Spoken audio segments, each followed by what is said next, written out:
ప్రేమయు కుమారుడైన క్రీస్తు కృప పరిశుద్ధాత్మ యొక్క నిరంతర సహాయ సమాధానములు కూడి వచ్చిన మనకు కుటుంబాలకు బిడ్డలకు నిరంతరము తోడైండునుగాక.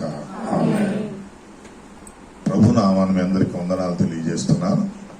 నిజ రక్షకుడు, నిరంతర స్తోత్రార్హుడు, ఘనమైన తండ్రి, దేవాది దేవుడు మనల్ని దీవించి ఆదరించి ఆశీర్వదించి తన అద్భుత కృప దయచేయునుగాక.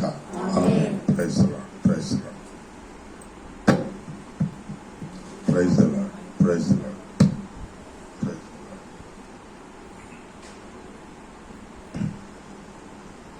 దేవుడు మనలను చాలా ప్రేమించి చాలా ఆధిక్యతలు ఇచ్చి అధికారం ఇచ్చి మేలైన కార్యాలు చేస్తూ ఎన్నో రీతులుగా పోషిస్తూ ఎనలేని ప్రేమ, శాశ్వత ప్రేమతో కాపాడుతూ దర్శిస్తూ నేను ఉన్నానని ధైర్యపరుస్తూ మనం విన్నంటే ఉండి మనం వెనుకే ఉండి మనం చేయి పట్టుకుని టోటల్ సపోర్ట్ ఇస్తున్నటువంటి దేవుని పట్ల మన ప్రవర్తన ఎలా ఉంటుంది?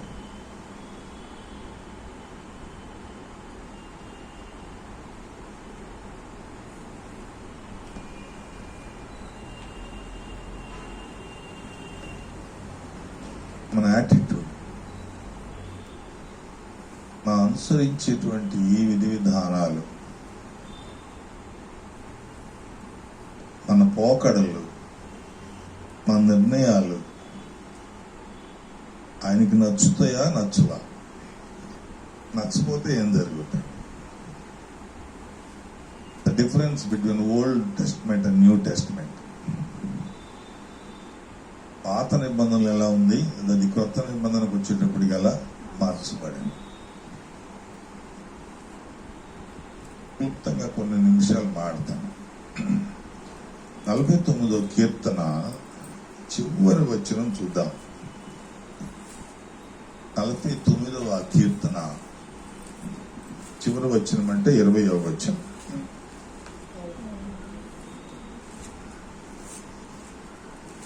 నశించు జంతువులను అమ్మా పైన చివరి వచనమే. ఘనత నుండి ఉండియు బుద్ధిహీనులైన వారు నశించు జంతువులను పోలి ఉన్నారు. చాలా భయం వేస్తుంది వాక్యం చదువుతున్నప్పుడు, చాలా భయం వేస్తుంది.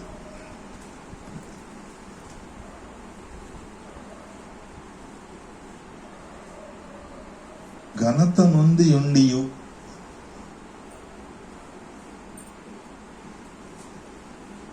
దేవుడు ఘనపరచుకుని ఎవరూ లేము. ఉన్నారా? ఘనహీనులుగా ఎవరైనా చేశాడా? చేయలేదు కదా. పనికి మాలిన వాడిగా పుట్టించాడా? పుట్టించలేదు కదా. నేనేమై ఉన్నానో అంతా నా ప్రభువే. ఇక్కడ కూర్చుని రకరకాలుగా ముస్తాబై వచ్చి నోటితో ఇటువంటి మాటలు చెప్తాం. చక్కగా పెన్నుతో ఇటువంటి మాటలు రాసుకుంటాం. ఇవేమి చూడ్డ దేవుడు మన క్రియలనే చూస్తాడు, మన యాటిట్యూడ్నే చూస్తాడు. ఊరికే నా రక్షకుడు యేసు ప్రభు నా సొంత రక్షకుడు, ఆయన లేకపోతే నేను లేను, నేను లేకపోతే ఆయన లేడు, ఇటువంటివన్నీ ఆయన చూసి నవ్వుకుంటా ఉంటాడు. ఇటువంటి నిర్ణయాలు, ఇటువంటి పదాలు, ఇటువంటి మాటలు, అట్లా మాట్లాడారమ్మా ఎవరమ్మా దేవుని అంగీకరి నేనే అని లెగిస్తూ ఉంటాం. ఎవరమ్మా పరిశుద్ధులుగా బ్రతుకుతున్నారంటే నేనే అని లెగిస్తూ ఉంటాం. ఎవరమ్మా పవిత్రులుగా జీవిస్తున్నారంటే నేనే అని ముందు చేయెత్తేస్తూ ఉంటాం.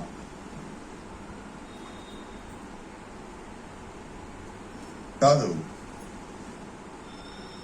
హృదయాంతరంగాలను పరిశీలిస్తున్నవాడు, పరిశోధిస్తున్నవాడు, పరీక్షిస్తున్నవాడు నీ సృష్టికర్త. నీ పై హావభావాలు చూడ్డా, మనుషుల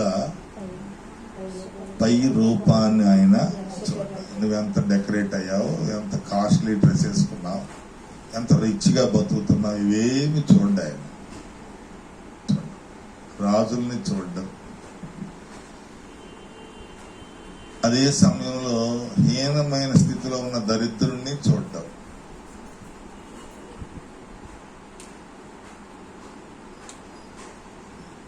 ఘనత నొందియు అని రాస్తాను, నొంది ఉండియు,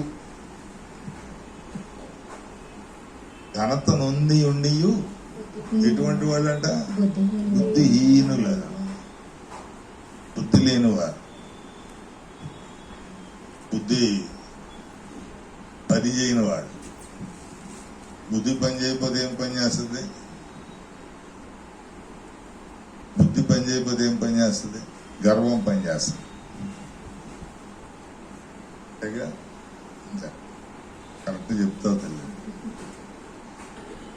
బుద్ధి పని చేయకపోతే గర్వం పని చేస్తుంది. ఎందుకని? గర్వం అంటే బుద్ధిహీనుడు. గర్వం బుద్ధిహీనుడికి నిదర్శనం ఏంటి? గర్వం. బుద్ధి జ్ఞానము లేని గాడిదల వల్ల, కంచర గాడిదల వల్ల నేను, గుర్రాల వల్ల నేను మీరు ఉండకుడి. ఉండకుడి అంటే ఏంటంటే బుద్ధిహీనుడు, బుద్ధి లేనివాడు గాడిద గుర్రాలకి పోడ్చాడంటే గర్వానికి చిహ్నం, అతిశయం. ఏమంటాడు? ఇటువంటి వారు నశించు జంతువులను పోలి. మంచి జంతువులు కూడా కాదు. ఎటువంటి జంతువులు అంట? నశించు జంతువు. నశించే జంతువు అంటే మన జీవితాన్ని ఎలా పోల్చాడంటే నశించిపోయేటువంటి జంతువులాగా పోల్చేశాడు. ఒకవేళ నీ దేవుడు నిన్ను ఘనపరిచి ఆ ఘనత పొంది కూడా బుద్ధిహీనత్వంలో ప్రవర్తిస్తే, ఇటువంటి విషయాలు ఎందుకు చెప్తానంటే నా సంఘమంతా జీవించబడాలి, నా సంఘమంతా వెలిగించబడాలి. ఒక్క ఆత్మ కూడా నశించడానికి వీళ్ళ నాకు ఇష్టం ఉండదు. ఆ చిన్న పిల్లలేంటి, యవనస్తులేంటి, విశ్వాసులేంటి, వృద్ధులేంటి, శాలెంలో లిఖించబడిన ప్రతి ఒక్కరూ జీవించాలి. కాపరిగా నా ఆశ అది. ఎవరు నశించిపోకూడదు. కాబట్టి కష్టమైన, ఇబ్బంది అయినా, ఒక్కోసారి మీకు గాయమైన చెప్పవలసిన ధర్మం కాపరికి ఉంటుంది. ఇది తప్పు చేస్తే నువ్వు తప్పు చేస్తున్నావు అని చెప్పాల్సిన బాధ్యత కాపరికి ఉంటుంది. నేను నువ్వు సరి చేసుకో అని కరెక్ట్ వే, మార్గం చూపించాల్సిన బాధ్యత ఉంటదమ్మా, ఉంటది. ఇవి వినకపోతే మనం ఏం చేయలేము. అది మనం చెప్పాల్సిన బాధ్యత ఉండదు, చెప్తా ఉంటాం.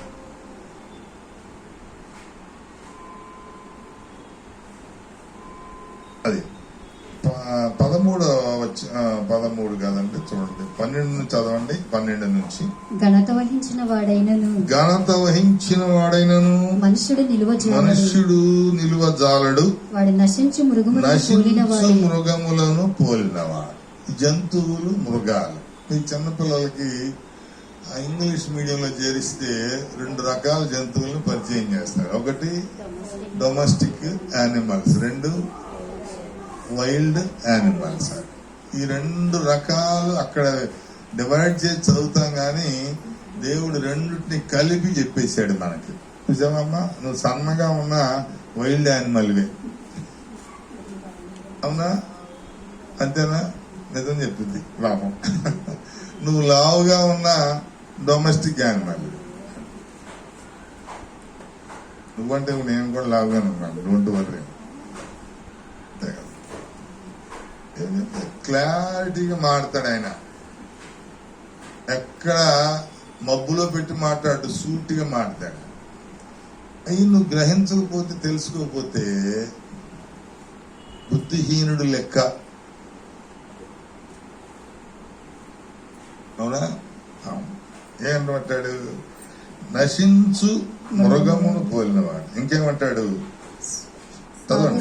స్వాతిశయ పూర్ణులకును వారి నోటి మాటలను బట్టి వారిని అనుసరించు వారికి ఇదే గతి. స్వాతిశయ పూర్ణ. స్వాతిశయం అంటే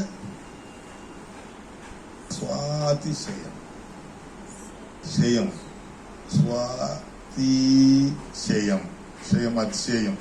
స్వ అంటే సొంత, సొంతగా అతిశయించేవాడికి కూడా ఇదే గతి. చూసారా ఎంత అతిశయిస్తాం కదా అమ్మా. నాకేముందమ్మా అతిశయించడానికి? నాకేమన్నా ఉందా అతిశయించడానికి? ఏమున్నా అయిందే కదా. ఎందుకు అతిశయిస్తున్నాను నేను? ఎందుకు లోబట్లా? ఎందుకు మాట వింటలా? ఎందుకు బుద్ధిహీనుడిగా ప్రవర్తిస్తున్నాను అంటే దేవుణ్ణి నోటితో మాడుతున్నాను కానీ దేవుడు దేవుడని హృదయపూర్వకంగా విశ్వసించలేదు. ఊరికే క్రైస్తవులు అని పేరు పెట్టుకుని బలాదూరుగా తిరిగేస్తున్నాం. చాలా కఠినంగా ఉంటాయి మాటలు. చదువుతూ ఉంటే గుండెల్లో గుచ్చుకుంటాయి, కత్తి పెట్టి కోసేసినట్టు. అయినా భయం లేకుండా ప్రవర్తిస్తాం.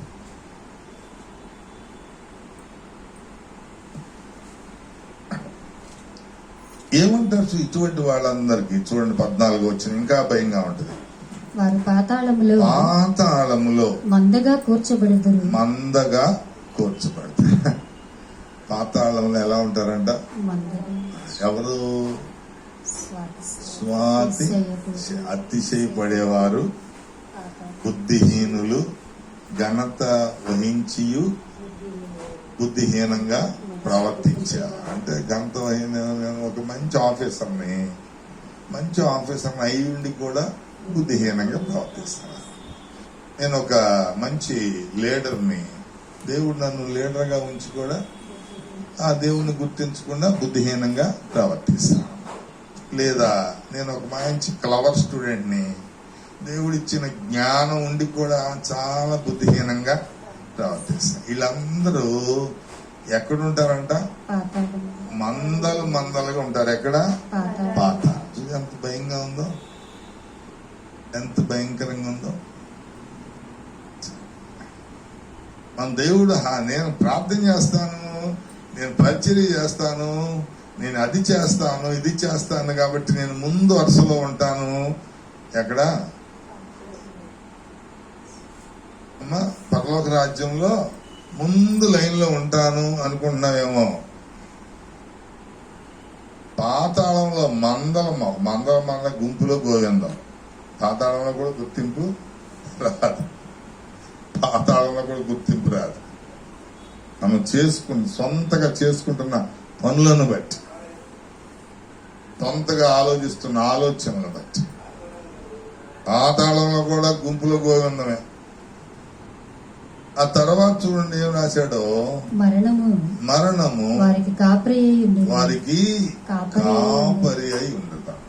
అమ్మా నీ కాపరి పేరేంటయ్యా అంటే ఏం చెప్పాలా? నీ కాపరి పేరేంటమ్మా?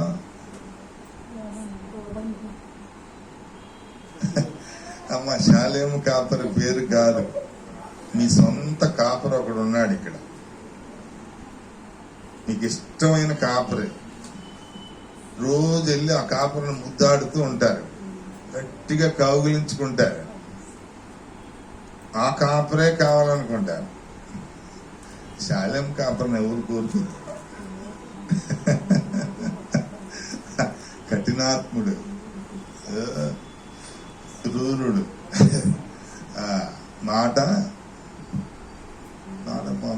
మాటకి ఎవడన్నా మాట వింటాడా? శాలం కాపరి మాట వింటారమ్మా తల్లి? ఏదో ఒకసారి పేసి టర్నింగ్ వింటారు.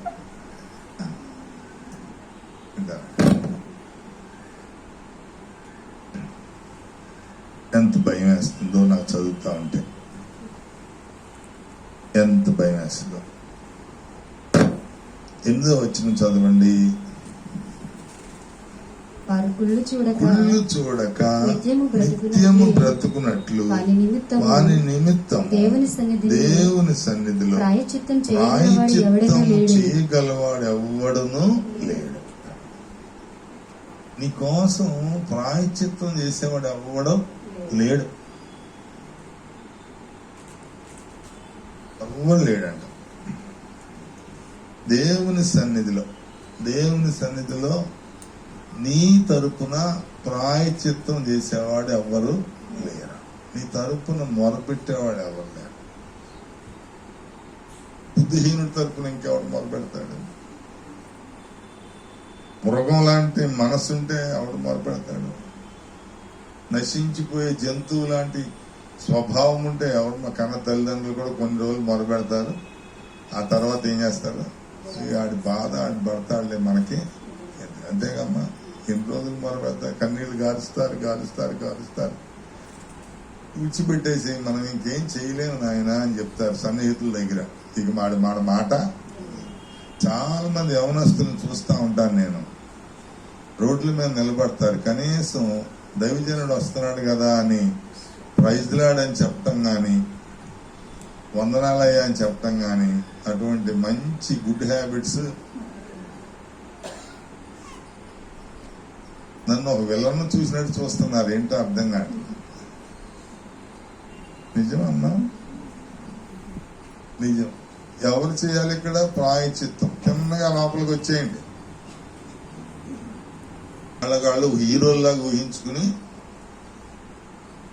ఇలా ఎగరేస్తా తలలో, లేదా నాకేం డ్యామేజ్ ఏమి అవ్వదు. డ్యామేజ్ బ్రతుకుల్ని సరిచేయటానికే ఇక్కడుండి దేవుని సన్నిధిలో ఉండి ప్రార్థన చేయడం, దేవుని సన్నిధిలో ఉండి విజ్ఞాపన చేయటం. చెప్తా ఉన్నాడు దేవుడు. ఇటువంటి క్యారెక్టర్స్ అన్ని దేవుడికి అక్కర్లేదని చెప్పేస్తున్నాడు. వాళ్ళకి నువ్వు కాదు కాపరవే, ఎవరో మరణమే కాపరే.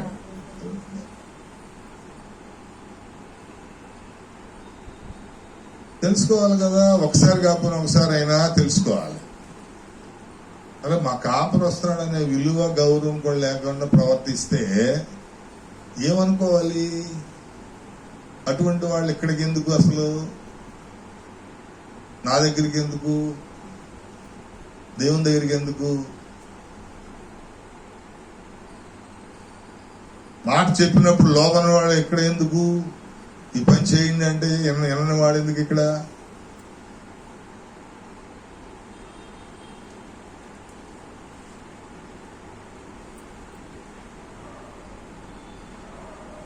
తర్వాత చదవండి అమ్మా.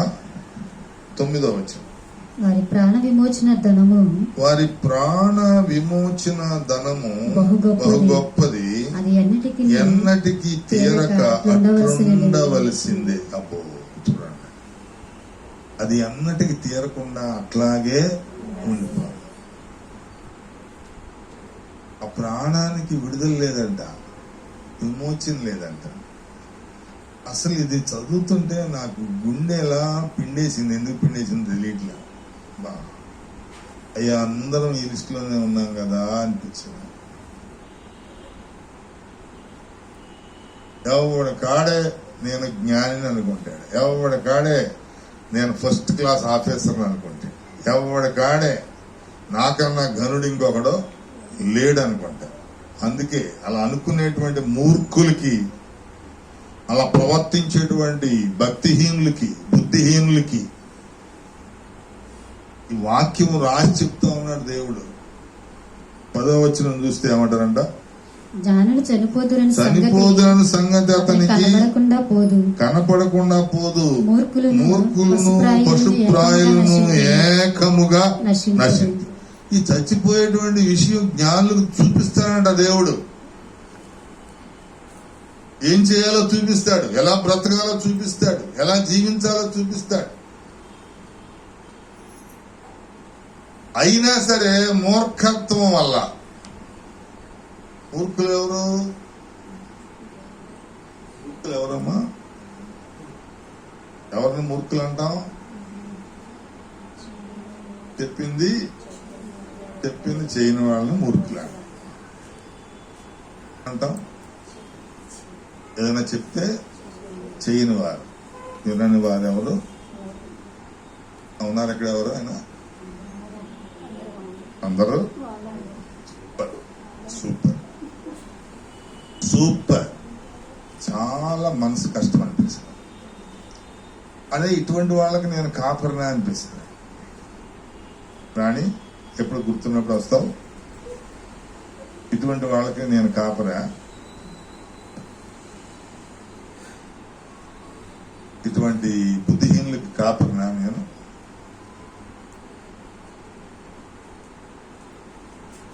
ఇష్టానుసారం ప్రవర్తించే వాళ్ళని ఎవడెండలో ఉండేవాళ్ళు అక్కడ ప్రవర్తించాలి, దేవుని సన్నిధిలో కాదు. దేవుని సన్నిధిలో ప్రాయశ్చిత్తమే చేసుకోవాలి. దేవుని సన్నిధికి వచ్చి ప్రాయశ్చిత్తమే చేసుకోవాలి. ఎవడు ఇష్టం వచ్చిన వాడు ప్రవర్తించడానికి వీల్లేదు.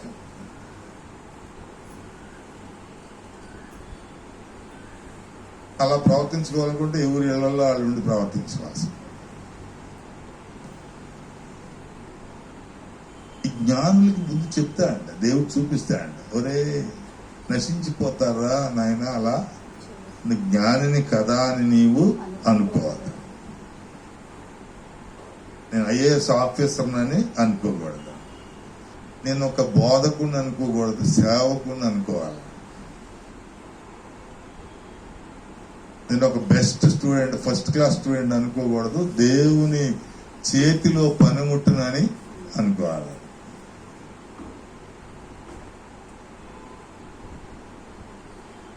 లేకపోతే మూర్ఖుల లిస్టులోకి వెళ్ళిపోతాం. మూర్ఖులు ఏమన్నాడు ఇంకా? పశు ప్రాయులను ఏకముగా నశించిపోతారా? చూసారా? మానవులుగా ఉండాల్సింది మనం పశుప్రాయులుగా ఉంటున్నాం. పశువులే బెటరు. దానికి ఒక పేరు పెట్టి టామీ డ్రా అనగానే ఏం చేస్తుంది? వచ్చేస్తుంది. ఈ బిస్కెట్ తినగానే ఏం చేస్తుంది? తింటది. నువ్వేం చేస్తావు? ఇది చెప్తే తినాలా అంటావా? అనవా? ఓ బిస్కెట్ పెట్టరా.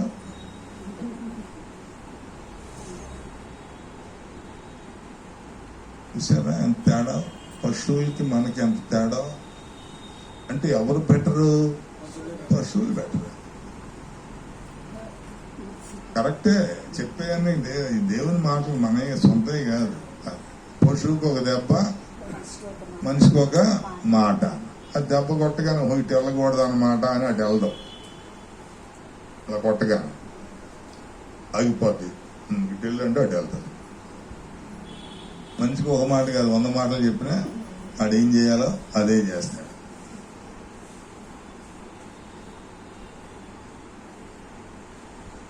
ఏం చేయాలో అదే చేస్తాడు. ఇవన్నీ దేవుడు చూస్తూనే ఉంటాడు. అదే చెప్పాడు. చాలా భయం వేస్తుంది నాకు.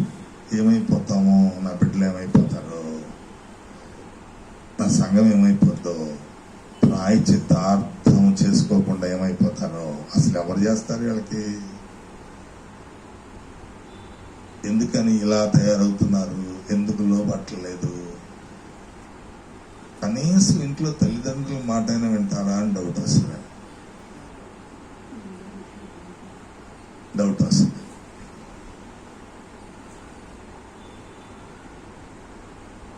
దేవుడు అంత గణపరుస్తా ఉంటాడు. దావీదుని దేవుడు ఈ పశువుల కాపరి దగ్గర నుంచి ఎక్కడికి తీసుకెళ్లాడు? ఇశ్రాయేలు కాపరిగా చేశాడు. అంత గణపరిచాడు. అంత గణపరిస్తే దావీదు పరిశుద్ధుడు. దావీదు క్వాలిటీ చెప్పనంటే ఏం చెప్తారు మీరు? ఒక్కటన్నా బ్యాడ్ హ్యాబిట్ చెప్తారా? చెప్పరు. దావీదు పరిశుద్ధుడు, దావీదు దేవునికి ఇష్టానుసారుడు. ఇంక చెప్పండి. దావీదు ఆయనకు నమ్మకస్తుడు. ఆయన ఏం చెప్తే అదే చేస్తాడు. యేసయ్యకి దావీదు అంటే చాలా ఇష్టం. ఏమేమో చెప్తాం. కానీ దేవుడు ఏం చెప్పాడు తెలుసా? దేవుడు ఏం చెప్పాడు చూడండి. ఇందాక మనం చదువుకున్న మొదటి పాఠం, మొదటి దినవృత్తాంతములు 21వ అధ్యాయము మొదటి వచనం నుంచి చూడండి. తరువాత సాతాను ఇశ్రాయేలునకు విరోధముగా లేచి ఇశ్రాయేలును లెక్కించుటకు దావీదును ప్రేరేపించారు. ఎవరు ప్రేరేపించారు? సాతాను. ఎవరిని? దావీదు. నమ్ముతారా మీరు? నమ్మరా? నమ్మకం చేస్తారు, సచ్చినట్టు నమ్మాలి. దావీదు ఎవడు? దేవుని ఇష్టానుసారుడు. ఇప్పుడు సాతాను ఏం చేసింది? దావీదుని ప్రేరేపించింది. అదేంటి? దేవుని ఇష్టానుసారుణ్ణి, దేవుని బిడ్డని సాతాను ప్రేరేపించటం ఏంటి అంటే, ఈ దేవుని బిడ్డలనే సాతాను ఏం చేస్తుంది? పడేయటానికి ప్రయత్నం. దుష్టుడి దగ్గర జోలికి సాతాను వెళ్ళదు, పాపుల జోలికి సాతాను వెళ్ళదు, దౌర్భాగ్యుల జోలికి సాతాను వెళ్ళదు. సాతానికి ఎవడు అవసరమయ్యా అంటే పరిశుద్ధులు అవసరం. నేను చెప్పేది బాగా అర్థమవుతుందా మీకు? సాతానికి అవసరమైంది ఎవరయ్యా అంటే ఆయన బిడ్డల్ని. నేను దేవునిలో ఎదగాలి, నేను దేవునిలో ఫలించాలి, దేవుని అనుసారంగా నడవాలి, దేవుని చిత్త ప్రకారం నేను జీవించాలి అనుకునే బిడ్డల జోలికే ఆ సాతానుడు వస్తాడు. గాని సిగరెట్లు తాగేవాడి జోలికి ఆయన పార్టీ, మందు తాగేవాడి జోలికి వెళ్ళడం, రోడ్లమ్మట బలాదూరు తిరుగుతారు చూడ బ్యాచ్, వాళ్ళ జోలికి వెళ్ళడం, అండి ఇష్టానుసారంగా బ్రతికే వాళ్ళ జోలికి వెళ్ళడం.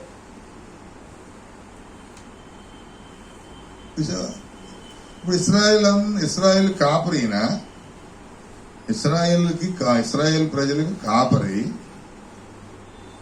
ఈ ఇస్రాయేలీలకు వ్యతిరేకంగా సాతాను రేగాడు అంటే ఎవరిని పట్టుకోవాలి? హెడ్ ఆఫ్ ద డిపార్ట్మెంట్ ను పట్టుకోవాలి. వాళ్ళ హెడ్ ఎవరు? దావీదు. కాబట్టి దావీదుని పట్టేసుకున్నాడు. ఈ దావీదు వెళ్ళిన చోటల్లా జయం వస్తా ఉంది, వెళ్ళిన చోటల్లా గొప్ప గొప్ప విజయాలు వస్తున్నప్పటికీ లోపల కొంత అతిశయం వచ్చింది. మనం రాసిన పరీక్షల్లో పాస్ అయ్యామనుకో మనకేమొస్తుంది? స్వాతిశయము వచ్చేస్తుంది. తప్పుతుంటే ఏమవుతుంది? నిర్లక్ష్యం వస్తుంది, నిస్పృహ వస్తుంది. ఏం చదువుతాంలే అనుకుంటా. అదే అమ్మో దేవుడు నన్ను ప్రార్థించాడు అనుకుంటారా? నిన్ను ఒక ఘనమైన స్థితిలో నిలవబెడితే నన్ను దేవుడే ఇలా నిలబెట్టాడయ్యా అని అన్ని ఘనత మహిమ అంతా దేవునికి చెల్లును గాక అని నీ హృదయంలో ఆలోచిస్తావా? నీ నోటితో పలుకుతావా? నీ 10 మందికి చెప్తావా? This is my clever mind అనుకుంటావా? ఇదే స్వాతి విషయం. స్వాతి అంటే అతిశయం. నాకు గొప్ప ఆధిక్యత ఇస్తే దానిలో నుంచి నాకేమొస్తుంది? స్వాతిశయం అతిశయం వచ్చేస్తుంది. నేను గొప్ప ఆఫీసర్ అయితే అటువంటి పరిస్థితులు వచ్చేస్తాయి. దేవుడు లేనప్పుడు, అపవాదికి చోటిచ్చినప్పుడు, దేవుని మాట విన్నప్పుడు, అపవాది మాట విన్నప్పుడు, ఇది విననప్పుడు, అది విన్నప్పుడు, ఈ చిన్న ఎందుకని నువ్వు పరిశుద్ధుడివే, నువ్వు దేవుని బిడ్డవే. నువ్వు ఎప్పుడు గుర్తుంచుకోవాల్సింది నీ పక్కన ఒక శోధకుడు ఉంటాడని గుర్తుపెట్టుకోవాలి. పొరపాటు నేను ఈ శోధకుడి మాట వింటున్నానా, నా దేవుని మాట వింటున్నానా అని గ్రహించాలి. పరిశుద్ధుడివే కాదంట్లా, యోగ్యుడివే, ఘనత వహించిన వాడివే. కానీ ఎప్పుడైతే నీ ప్రక్కన ఉన్న అపవాది మాటని విన్నావో నీవేమైపోతావు? ఈ ఘనత వహించి ఉండి బుద్ధిహీనుడైపోతావు. That is clarity. చాలా జాగ్రత్తగా వినండి. అవసరమైతే మీ జీవితాలు మారిపోతాయి. మారాలనుకుంటే. అర్థమవుతుందా? సాతాను ప్రేరేపించడం ఏంటి, దావీదు లొంగిపోవటం ఏంటి? అసలు దావీదుకి ఒక కొత్త ఆలోచన పుట్టించింది. అరే అసలు మన ఇశ్రాయేలీలు ఎంతమంది ఉన్నారో లెక్కించాలని ఒక ఆలోచన పుట్టించింది. ఇది మనం సాధారణంగా వింటే దీనిలో మనకి ఎక్కడ తప్పు కనిపించదు. ఎప్పుడు కూడా మనం కూడా ఇలాగే ప్రవర్తిస్తుంటాం. దీనిలో ఎక్కడ ఉంది, మై గారికి నేను ఎలా కనపడుతున్నా, దీనిలో తప్పు ఎక్కడుంది అనుకుంటాం. ఇది సాధారణంగా చూస్తే, ఆత్మీయ దృష్టితో చూస్తే అంతా తప్పే, అంత ఫ్రాడే. అర్థమవుతుందా నేను చెప్పేది? సామాన్యంగా చూస్తే ఎవరికి దీనిలో ఎటువంటి తప్పు లేదు, ఏం లేదు. ఆయన జనాంగాన్ని ఆయన లెక్కేసుకుంటున్నాడు అంతే. నువ్వేం చేయాలన్నా దేవుని సన్నిధిలో పరిశుద్ధత కలిగి ఉండాలా, దేవుని సహాయం పొందుకోవాలా, దేవుని యొక్క ఆజ్ఞ ఆయన చెప్పాలి, నీవు పాటించాలి. నీ సొంతగా నిర్ణయాలు తీసుకుంటానికి అవకాశమే లేదు, ఎక్కడ కూడా లేదు, ఎక్కడ లేదు. అదే లెక్క పెడదామని ఈ చివరి నుంచి ఆ చివరికి లెక్కేయమని చెప్పి చదవండి అమ్మా. దావీదు యోవాబునకును జనుల యొక్క అధిపతులకును మీరు వెళ్లి బెర్షెబా మొదలుకొని దాను వరకు ఉండి ఇశ్రాయేలును ఎంచి వారి సంఖ్య నాకు తెలియచేయుటకై నా యొద్దకు దాన్ని తీసుకుని రండని ఆజ్ఞాపించాడు. చూసారా ఏం చేశాడు? ఆజ్ఞ ఇచ్చాడంటే చట్టం చేసేసాడు. ఇశ్రాయేలు లెక్క పెట్టేసేయండి అని చెప్పి కొంతమంది అధికారులని యోవాబుని పిలిచి ఆజ్ఞ ఇచ్చేసాడు. అందుకు యోవాబు రాజా, చూసారా సేవకుడు చెప్తున్నాడు, రాజా నా ఏలినవాడా యెహోవా తన జనులను ఇప్పుడున్న వారి కంటే నూరంతలు ఎక్కువ మందిని చేయును గాక. నూరంతలు ఎక్కువ మందిని చేస్తాడయ్యా. ఇప్పుడున్న వారిని కంటే నూరంతలు ఎక్కువ మందిని చేస్తాడు. కాబట్టి దీనికి లెక్క అవసరమా అన్నాడు. ఎవరు? ఆయన దగ్గర పనిచేశారు. అమ్మా ఇప్పుడు నేనే గంత వహించిన వాడిని కదా, నాకు ఇంకొకడు వచ్చి సలహా చెప్తే ఎలా ఉంటది? సర్రాని కాళ్ళలో అది సాంగ్. ఇప్పుడు మీరేమనుకుంటారు? కాపరి మాకన్నా బొడ్డోడు అనుకుంటారు. అంతే కదా. నా మాట వినట్లేదంటే అర్థం ఏంటి చెప్పు. ఏమా నువ్వు చెప్పు అమ్మా. ఒక పని చేయమన్నా నువ్వు వినలా అంటే అర్థం ఏంటి చెప్పు. ఈయనకన్నా చెప్పాను వాడికన్నా నేను కొంచెం ఎక్కువ అని ఫీల్ అయితేనే వినం. అంతే కదా. దావీదు కూడా అదే ఫీల్ అయ్యాడు. మనందరం కూడా అదే ఫీల్ అవుతాం. వాళ్ళు చెప్పింది మనం వింటామండి.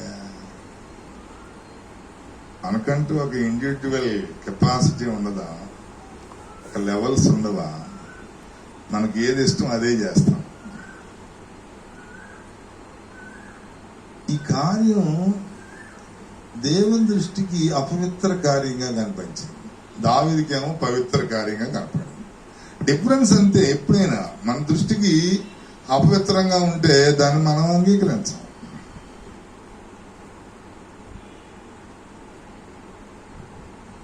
నేను చెప్తాను, దేవుని దృష్టితో చూడాలా, దైవత్వం కలిగి ఉండాలా, దేవుని ఆత్మ కలిగి ఉండాలి. అప్పుడు అంతా కూడా సమాధానకరంగా కనిపిస్తుంది,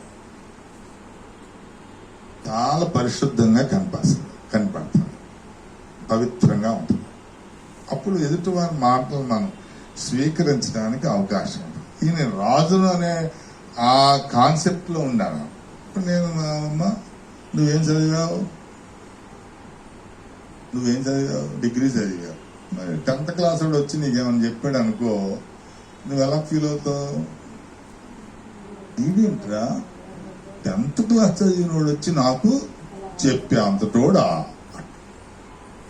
అందులో యోవాబుకి ఉద్యోగం ఇచ్చింది ఎవరు? దావీదు. కాబట్టి దావీదు దగ్గర ఆయన ఎలా ఉండాలి? చేతులు కట్టుకుని ఉండాలి. కానీ యోవాబు ఏం చెప్తున్నాడు? అయ్యా, ఎందుకు దేవుడు మనల్ని నూరంతులుగా ఆశీర్వదిస్తాడు, ఫలింపజేస్తాడు, అంత గొప్పగా వర్ధిల్లింపజేస్తాడు, ఎందుకు నువ్వు లెక్క వేయటం అని చెప్పాడు. ఇప్పుడు దావీదుకి ఏమైంది? వీడికి ఉద్యోగం ఇచ్చింది నేనే, వీడిని పెంచుతుంది నేనే, వీడిని బతికిస్తుంది నేనే, నాకు వచ్చి సలహాలు చెప్తాడు. మీ అందరూ చాలా గొప్పవాళ్ళు, చాలా హైటెక్ కలిగిన వాళ్ళు. మీకు నేనేమైనా చెప్పాననుకో ఎలా ఉంటది చెప్పండి? ఎవరన్నా వింటారా? రబ్కా గారు ఒక్కళ్ళు వింటారా? వింటారు చెప్పండి. ఎందుకని చెప్పాలా? ఎందుకని బేబీ ఎందుకని వింటలా అంటే ఏంటి అర్థం?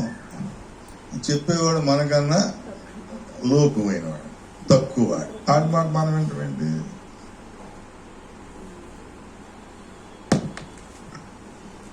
జీవితాల్లో అక్కడ ఫెయిల్ అయిపోతున్నాం, గొప్ప శోధనకు గురైపోతాం, పెద్ద సమస్యలకు గురైపోతాం. చాలా జాగ్రత్తగా ఉండాలి. జీవితం తమాషా కాదు, ఆట కాదు, వేట. మన క్రియలు మనల్ని వేటాడతాయి.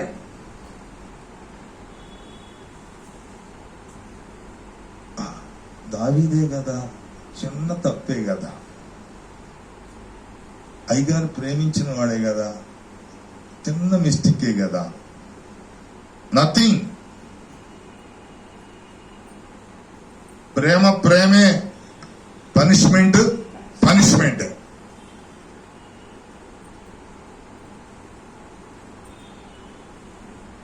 మనం ఏం చేస్తాం? మన బిడ్డల్ని ప్రేమించాడు, ఏం వేసేలేసినా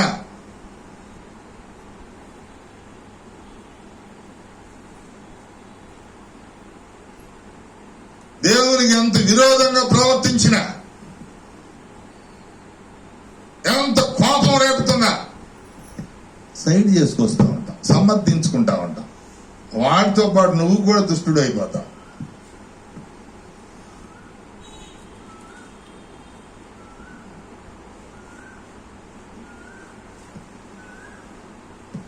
దేవుని సన్నిధిలో ఎలా ఎంత భయభక్తులుగా ఉండాలి, ఎంత ఒబీడియన్స్ ఉండాలా, ఎంత వినయంగా ఉండాలా, ఎంత శ్రేష్టంగా ఉండాలా. ఉట్టుట్టికే తొల్లు మాటలు చెప్పుకుంటాం, ఉట్టుట్టికే అబద్ధాలు ఆడటం, ఉట్టుట్టికే లేనిపోయిన సమస్యలను తెచ్చి నెత్తి మీద పెట్టుకుంటాం. ఆయన నిన్ను ఘనత వహించిన స్థితిలో ఆ ప్లేస్ లో పెడితే, పశువులు మేపుకునేవాడు, పశువులు కాపాడుకునేవాడు, ఎండలో చలిలో వానలో తడిసేవాడు, ఈయన తీసుకెళ్లి చక్రవర్తి సింహాసనం ఇస్తే ఏం చేస్తున్నావు? సాతాను మాటలంటావా? ఇలా చెయ్యి బాగుండదు. నీ విల్ పవర్ ఏంటో తెలుస్తుంది, నీ కెపాసిటీ ఏంటో తెలుస్తుంది, నీ యాటిట్యూడ్ ఏంటో తెలుస్తుంది. ఎవడో తెలుస్తుంది? సైతాను గాడి తెలుస్తుంది. ఎవడో తెలుస్తుంది?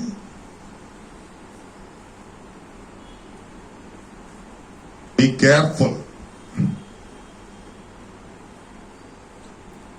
మరణంలో, పాతాళంలో ముందు వరుసలో ఉంటాం, మందల్లో ఉంటాం.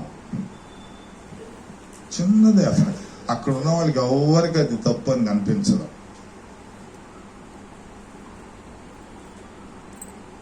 తప్పు అని కనిపించదు. అదే చెప్తాను నేను. నీవు దేవుని దృష్టితో ఆలోచన చేస్తే ఏది కరెక్టో తెలుస్తుంది. కేవలం మట్టి మనిషిలాగా ఆలోచిస్తే ఏది రాంగో, రైట్ ఈజ్ రాంగ్ అయితే.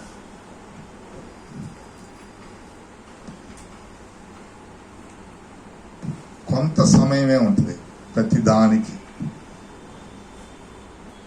సమయమే ఉంటుంది. అలాగే మనం అలాగే శృతి మించి అలాగే ప్రయాణం చేసుకుంటూ డోంట్ కేర్ అన్నప్పుడు దేవుని యొక్క పరిస్థితులన్నీ కూడా అక్కడ కనిపిస్తా ఉంటాయి. దేవుడు చూస్తాడు, సమయం ఇస్తాడు, టైం ఇస్తాడు, అనేక అవకాశాలు ఇస్తాడు. తర్వాత ద్వారాలు మూసుకుపోతాయి, క్లోజ్ అయిపోతాయి, డోర్స్ క్లోజ్.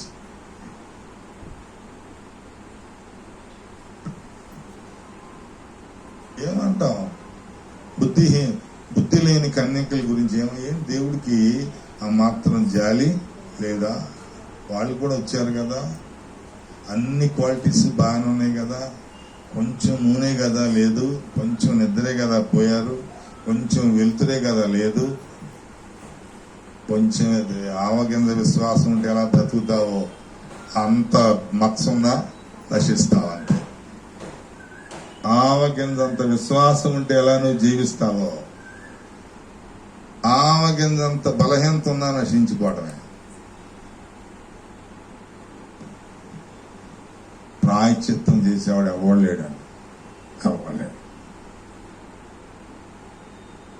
ఇది ఈ దావీదు చట్టం ఆయనకి నచ్చలా. ఎవరికి నచ్చలా? యోవాబుకి నచ్చలా. చూసారా? నువ్వు నచ్చినా నచ్చపోయినా రాజుగారి ఆజ్ఞ ఏం చేయాలా? పాటించాలి. ఈయన ఏం చేశాడు? లెక్క వేయడానికి వెళ్ళాడు. తప్పదు కదా, లెక్క వేయడానికి వెళ్ళి భవ్య అబ్బాయి అందంగా లేదు, తీసే కౌంట్లోంచి తీసి పారే. రాణి బాగుంది అందంగా, లెక్కేసుకో అనుకుంటా ఒక్కొక్క వర్గాన్ని విడిచిపెట్టాడు, ఒక్కొక్క వర్గాన్ని లెక్కేసాడు. ఒకరికి పెద్దపేట వేసాడు, ఒకరికి పేట వేయలే. అలా లెక్కేసుకుంటూ వెళ్ళిపోయాడు. చూసారా? పైన దేవుడు చూస్తున్నాడు, ఇక్కడ ఏం చేస్తాను? మనం కూడా మా లెక్క వేయమంటే ఏం చేస్తాం? లెక్క వేయమంటే ఏం చేస్తారు మీరు? చెప్పరా? పరమానంద శిష్యులు లెక్కేస్తారు. ఎట్లా? పరమానంద శిష్యులు లెక్క బాగా తెలుసా మీకు? ఏం చేస్తారు? ఎప్పటికప్పుడే లెక్క, బతుకుడు లెక్కేస్తాడు, 8 వస్తాయి, 9 రావు. ఎందుకని? వాడు లెక్కేసు. దౌర్భాగ్యులు, మూర్ఖులు, బుద్ధిమాంద్యం గల వాళ్ళు, బుద్ధిహీనులు, ఓకే, పశుప్రాయులు, వాడిని కూడా కనీసం లెక్కేసుకో. కొంతమంది వాడినే లెక్కేసుకుంటారు, మిగిలిన వాళ్ళని లెక్కేసుకుంటారు. మిగిలిన వాళ్ళు అసలు కంటికి నేనే. ఇవన్నీ చూస్తాడు దేవుడు. కూర్చొని ఆయన మళ్ళీ కనపడకపోతే ఇంకంది. ఏం చెప్తున్నా? కొంతమంది వాళ్లే లెక్కేసుకుంటారు. దేవుడు చెప్పాడు ఇటువంటి వాళ్ళ గురించి. వాళ్ళ గురించే వాళ్ళు ఆలోచిస్తారంట, వాళ్ళ గురించే థింక్ చేస్తారు.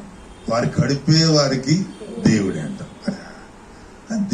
దేవుడిని తీసుకొచ్చి ఎక్కడ పెట్టారు? కడుపులో పెట్టేశారంట. ఏవా ఈ మాటలు ఎప్పుడన్నా నువ్వు బైబిల్ చదివావా? ఆడుకుంటా గోళీలు ఆడుకుంటూ చదువుతున్నారా బైబిల్?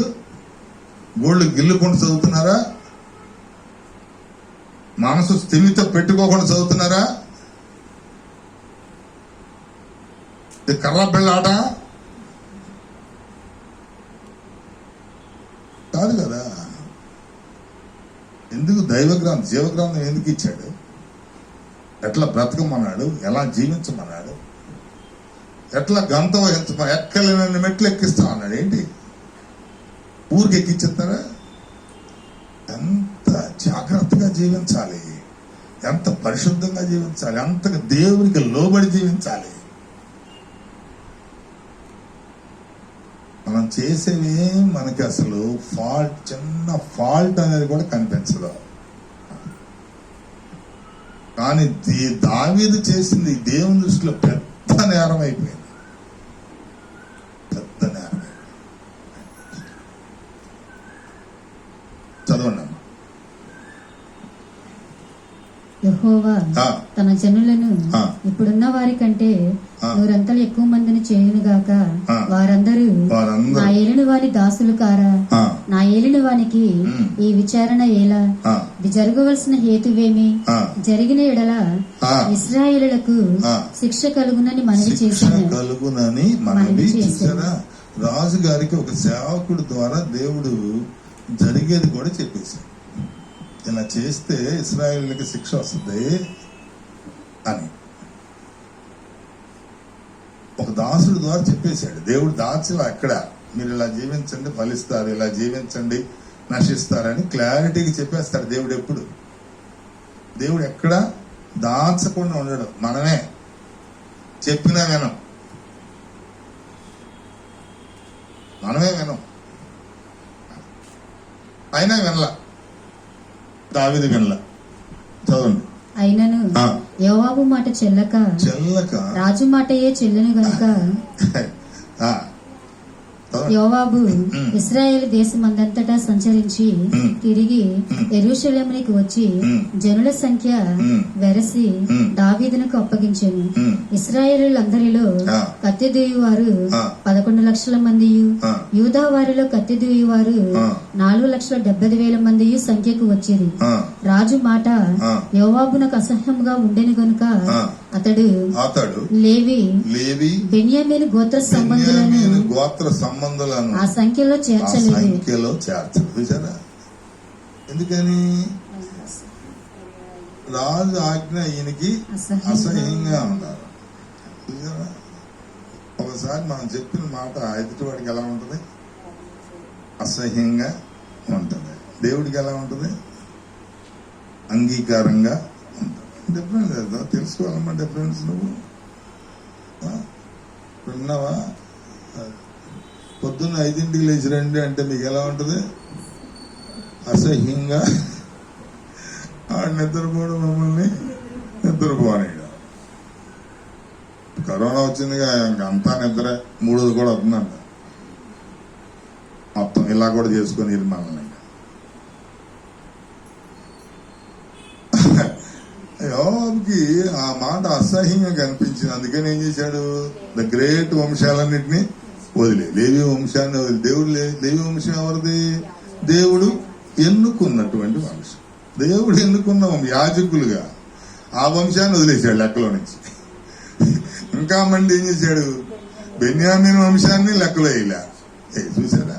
ఎందుకని? మనకిష్టం లేకపోతే ఇలాగే చేస్తాం. మొగుడు మీద అలిగి పప్పు వండమంటే ఎలా వండుతారు మీరు? చెప్పండి. ఆయన మీద అలిగిన తర్వాత మీరు పప్పు వండుతున్నారు ఆయనకి పెట్టడానికి. ఎట్ట వండితే ఏంటి? ముదరష్టపోడికి పెట్టడం. ఉప్పై అది కాదు, కాపై ఏదో ఒకటి దెమ్మరిచ్చాం. అది ఏంటి?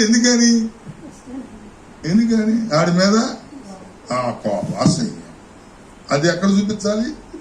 పప్పులో చూపించాలి. అంతే అంతే కదా. తీసుకెళ్ళి ఏం చేస్తారు? తర్వాత బయట డస్ట్బిన్లో వేస్తారు. అర్థమవుతుందా చెప్పేది? బాగా బీ కేర్ఫుల్. ప్రతిదీ నోట్ చేయబడుతుంది. మన యాక్టివిటీస్ స్వభావ సిద్ధమైనటువంటి నిర్ణయాలు అవి కూడా స్కాన్ చేయబడతాయి. దేవుని దగ్గర ఉన్నటువంటి స్కాన్లు మన దగ్గర ఎక్కడ ఉన్నాయి? దేవుని దగ్గర ఉన్నాను. ఒక్కొక్కరికి 7-8 మంది దూతలు ఉంటారు. ఒక్కొక్కరికి లేచింది మొదలు పండుకునే వరకు ఏమేమి చేస్తున్నావు, ఏ ఆలోచనలు ఏంటి, ఉద్దేశాలు ఏంటి, నిర్ణయాలు ఏంటి, నువ్వేం చేస్తున్నావు, ఏం చేయట్లే.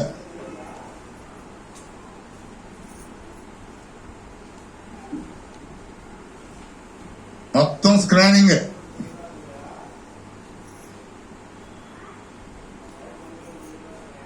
తమాషా జీవితాలు. ఆటలు అనుకుంటున్నారా? కాదు కాదు.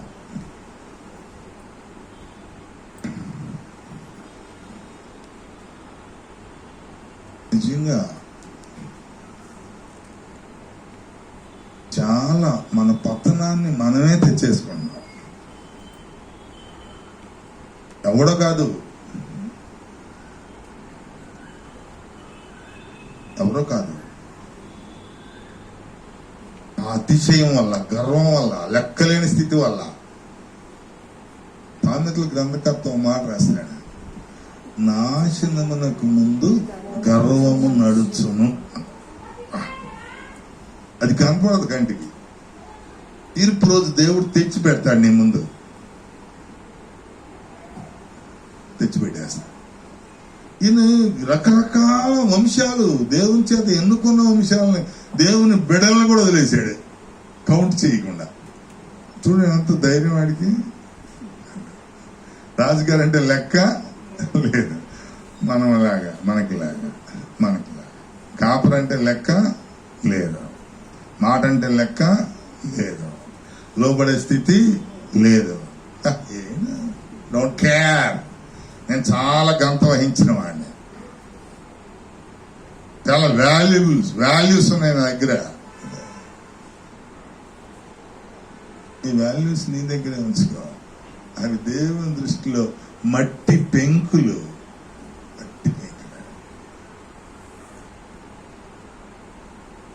దేవుని దృష్టిలో ఉట్టి మట్టి. అది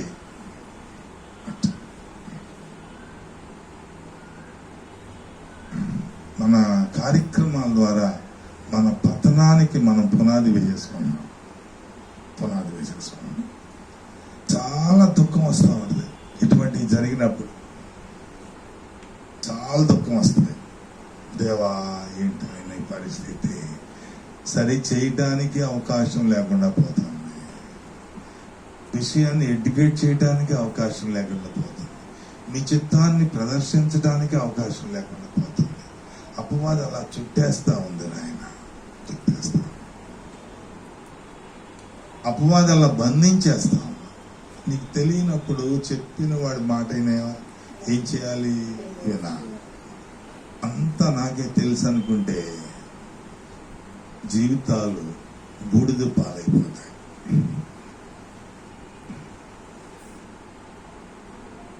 అంతా నాకే తెలుసు అడుగు అడుగులో గర్వం ప్రదర్శిస్తే, ప్రతి స్టెప్ లో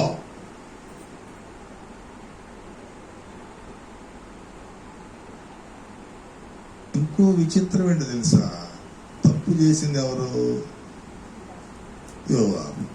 కౌంట్ సరిగ్గా చేయలేదు కదా. ఇస్రాకులు లెక్క ఏమంటే ఏం లెక్క ఎత్తా అంటాడు. ఎంతమంది వచ్చారో లెక్క, జనాభా లెక్క. ఆయన లెక్క ఏమంది ఇస్రాకుల్ని. నీకు ఏ పని అప్పు చెప్పాడో అదే చేయాలా. నీకు ఏ పని అప్పు చెప్పారో అదే చేయాలి. ఎవడ పని ఆడితే ఇస్రాకులు లెక్కారా అంటే జనాభా లెక్కేస్తాడు. తప్పు చేసింది యోవాబు. సరే చదవండి అమ్మా. ఈ కార్యము దేవుని దృష్టికి ప్రతికూల మగుట చేత. ప్రతికూలము. నీకు అనుకూలం, దేవునికి ప్రతికూలం. నువ్వు చేసే పని దేవునికి ప్రతికూలం. నువ్వు మాట్లాడే మాట దేవునికి ప్రతికూలం. నీ యాక్టివిటీస్ దేవునికి ప్రతికూలం. నీ ఆలోచన దేవునికి ప్రతికూలం. అదోనా ప్రతి దానిలో ఇది ఆలోచించాలి. ఇది దేవునికి ప్రతికూలమా, అనుకూలమా? అవునా? మరి ఏం చేస్తున్నావు? చెప్పింది వింటున్నావా? అలాగే బాగా నూపావు కదా డింగ్ డింగ్ అని. ఏం చేస్తున్నావు? ఏం చేస్తావు?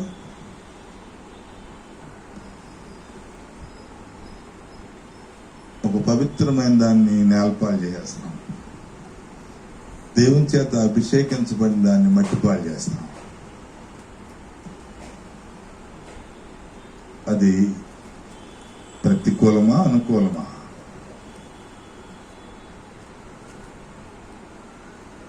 దేవుని బిడ్డలారా, హృదయాలు నలిగిపోతాయి. ఇటువంటివి జరిగినప్పుడు ముక్కలైపోతాయి. అంత కఠినంగా ప్రవర్తిస్తూ ఉంటాం. కౌంట్లో ఉంటామా?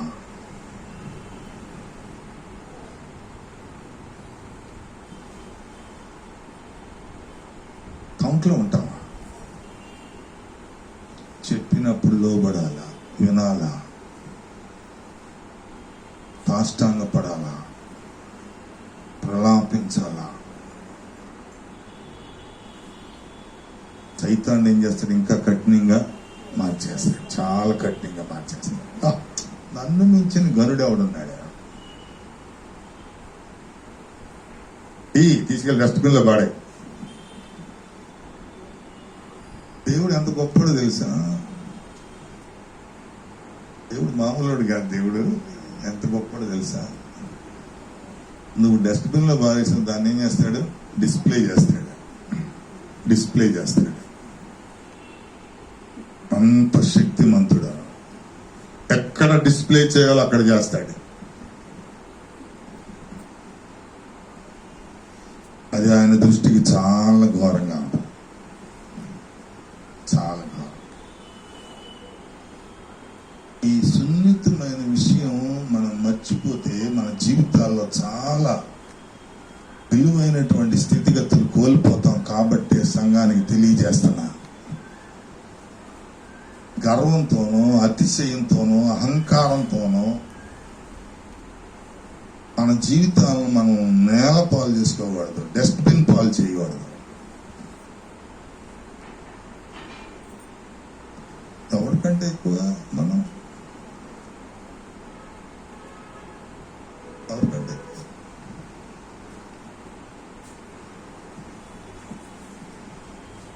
చదవండి. తర్వాత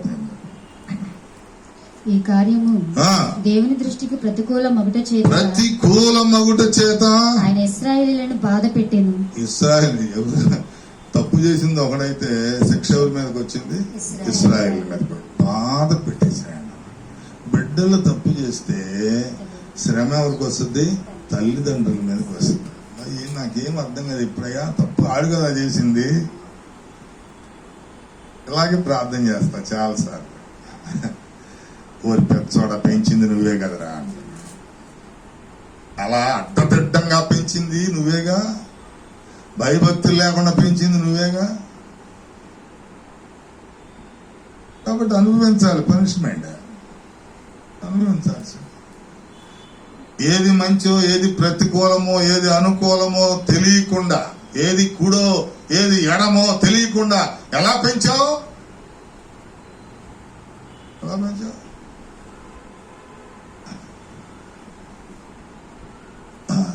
ఒళ్ళు కన్నకుండా పెంచుతాం, నొప్పి తగలకుండా పెంచుతాం, గంపల కింద పెట్టి మరీ పెంచుతాం కదా రాణి. ఏది నీ బిడ్డలు దేవుని సందులో అక్కర్లేదు వాళ్ళకి దేవుడు. మరట్లా రాణి అని ఊరికే స్వతంత్రం మీద నీ పేరు చెప్పాను, అందరి గురించి చెప్తున్నాను నేను.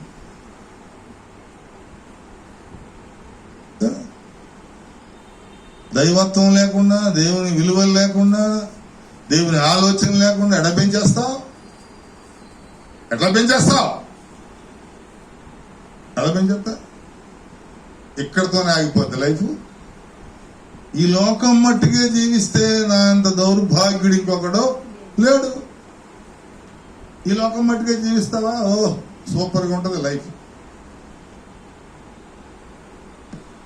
ఈ లోకం మట్టుకే జీవిస్తే చాలా హ్యాపీగా, చాలా రిచ్గా ఉంటుంది, చాలా కాస్ట్లీగా ఉంటుంది. చాలా ఇక్కడ వరకు చాలా మాట్లాడండి. ఇక్కడ వరకు చాలా వద్దా? ఏమంటారు? దైవభక్తి సాధకమంట. ఇప్పటి జీవమునకు రాబో జీవమునకు ప్రయోజనకరమై ఉండాలి. దైవభక్తి ఉంటే అమ్మా తల్లి నువ్వు దొరికేవా ఇవాళ నాకు అనవసరంగా వచ్చాను. దైవ భక్తి లోపలుంటే ఏం జరుగుతుందంట? ఇప్పటి జీవానికి రాబోయే జీవం. నీకు ఇప్పుడు జీవం జీవిస్తే చాలా అమ్మా కదమ్మా. ఇప్పుడు జీవం కావాలా? ఆ జీవం కూడా కావాలా? ఒకసారి చెప్పు. గోల్డెన్ వర్డ్స్ ఏది వద్దా? ఇది కూడా వద్దా? చెప్పు అమ్మా. రెండు కావాలా? Super super. అప్పుడు ఏం చేయాలా? దైవత్వము కలిగి ఉండాలి. దైవత్వం స్వాతిశయాన్ని ఏం చేయాలి? విడిచిపెట్టాలి. పశుప్రాయాన్ని ఏం చేయాలి? విడిచిపెట్టాలి. మూర్ఖత్వం ఏం చేయాలి? విడిచిపెట్టాలి. అప్పుడు తల్లిదండ్రులు సేఫ్, బిడ్డలు సేఫ్, కుటుంబం సేఫ్, అన్ని కుటుంబాలు సేఫ్, సంఘం సేఫ్. నేను ఇలాగే ఉంటానండి అంటే నువ్వు అలాగే ఉంటే అక్కడ కత్తిరిస్తాడే.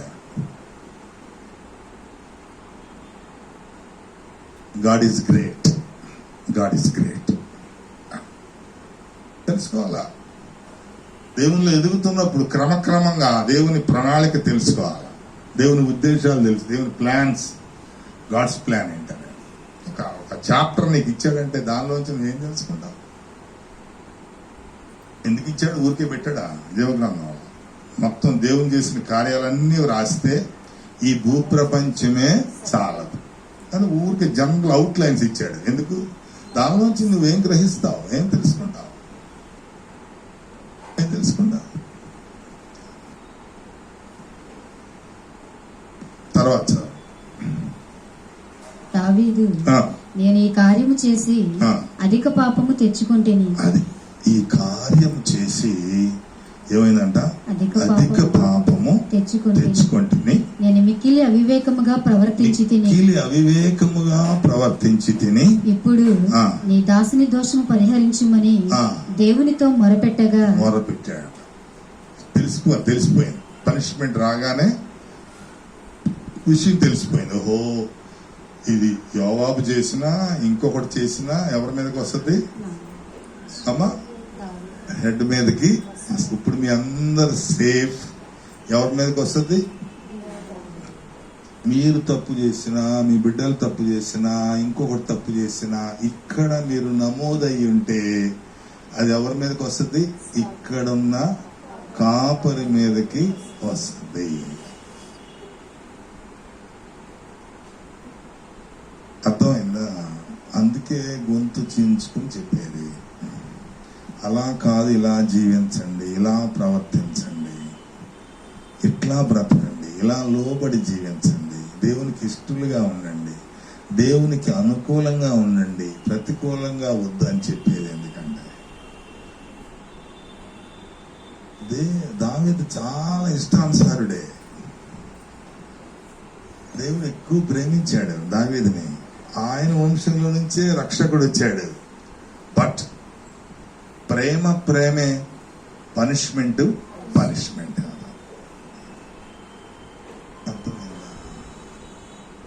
అర్థమవుతుందా ప్రియమైన దేవుని బిడ్డలారా? ఇప్పుడు తప్పు తెలుసుకుని ప్రాధేయపడుతున్నాడు. ప్రాధేయపడతా ఉంటే దేవుని జవాబు ఎలా వచ్చిందో చూడండి. యెహోవా దావీదునకు దర్శకుడకు గాదుతో ఇలాగ సెలవిచ్చాను, నీవు వెళ్ళి దావీదుతో ఇట్లనము, యెహోవా సెలవిచ్చినదేమనగా మూడు విషయములు నేను నీ ఎదుట ఉంచుచున్నాను. వాటిలో ఒక దాన్ని నీవు కోరుకొని దాన్ని నీకు చేయుదును. కావున గాదు దావీదునొద్దకు వచ్చి ఇట్లనెను, 3 ఏండ్ల పాటు కరువు కలుగుట. ఆప్షన్ ఏ, 3 ఏండ్ల పాటు కరువు. 3 నెలల పాటు. ఆప్షన్ బి, 3 నెలల పాటు శత్రువులు కత్తితో నిన్ను తరుముతారు.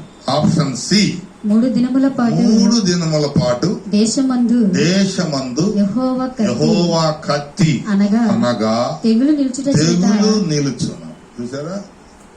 3 ఆప్షన్లు పెట్టాడు దేవుడు. ఆ ప్రార్థన చేయగానే దావీదు లే, నేను క్షమించేశాను, వెళ్ళిపో అన్నాడా? అనలా. ఏం చేశాడు? ప్రార్థనలు చేస్తే, అయ్యా నన్ను క్షమించని ప్రార్థన చేస్తే దేవుడు కరుణించి 3 ఆప్షన్లు పెట్టాడు. ఇప్పుడు మనకు ఎగ్జామ్ లో పిల్లలకి ఇస్తారు, ఏంటవి? ABCలో ఒకటి పెట్టిన దాని హెడ్డింగ్ ఏంటది? Choose the correct answer. ఇది ఇవాళ పుట్టింది కాదు, నీకు బైబిల్లోనే దేవుడు పుట్టించాడు. అర్థమవుతుందా? నీ తెలివి కాదు, దేవుని తెలివి. నీ జ్ఞానం కాదు, దేవుని జ్ఞానం. ఆప్షన్ ఏ ఏంటది? 3 సంవత్సరాలు కరువు వస్తుంది నీ దేశానికి. ఆప్షన్ బి, 3 నెలలు నువ్వు నిలువ నీడ లేకుండా ఏమవుతావు? పరిగెడతావు, శత్రువులు వెంబడిస్తారు, నువ్వు పారిపోతావు. యుద్ధాలు.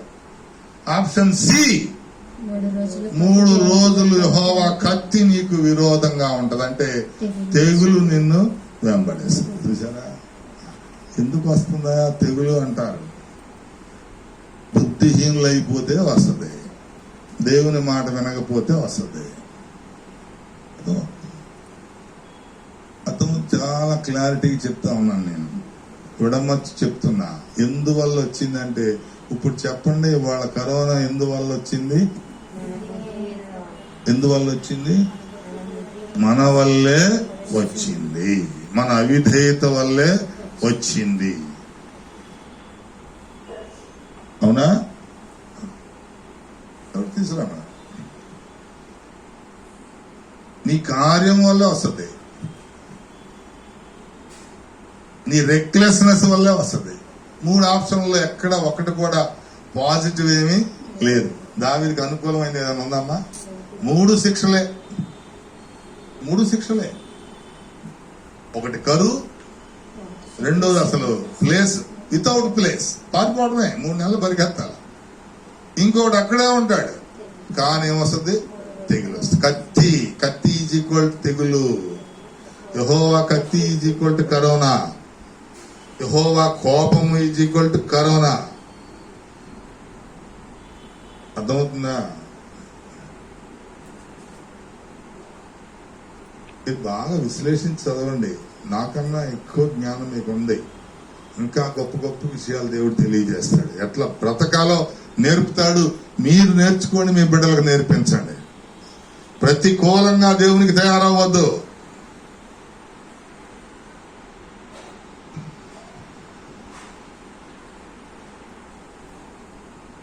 ప్రతికూలంగా తయారవద్దు. దేవుడు చూడలేదు అనుకుంటున్నారేమో. 7 నేత్రములతో నిరంతరము ప్రపంచం అంతా కూడా ఏం చేస్తున్నాడు? ఆయన దృష్టిస్తూ ఉన్నాడు, పరిపాలిస్తున్నాడు, సంచరిస్తున్నాడు.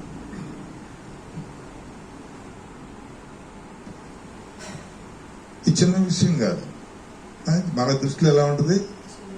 చాలా అల్పమైన విషయం ఉంది దీనిలో. ఇప్పుడు ఇక్కడ అబద్ధం అనేస్తాం.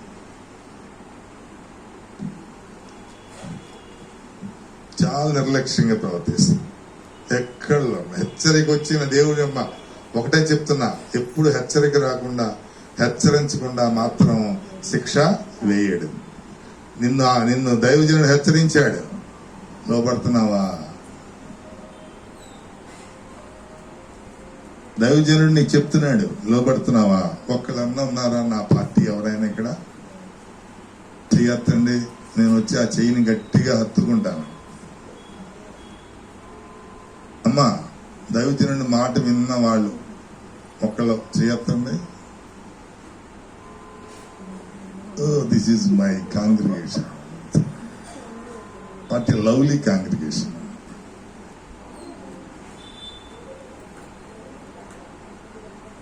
అవసరం అంటారా నాకు ఈ కాపర్ తత్వం? అవసరమా? అమ్మా, ఎందుకని వింటలా? మీరు నశించిపోమని చెప్తున్నానా? పాపం చేయమని చెప్తున్నానా? కీడు చేయమని చెప్తున్నానా? బ్రతకమని చెప్తున్నానా? సత్యవతమ్మ గారు ఏం చెప్తున్నా?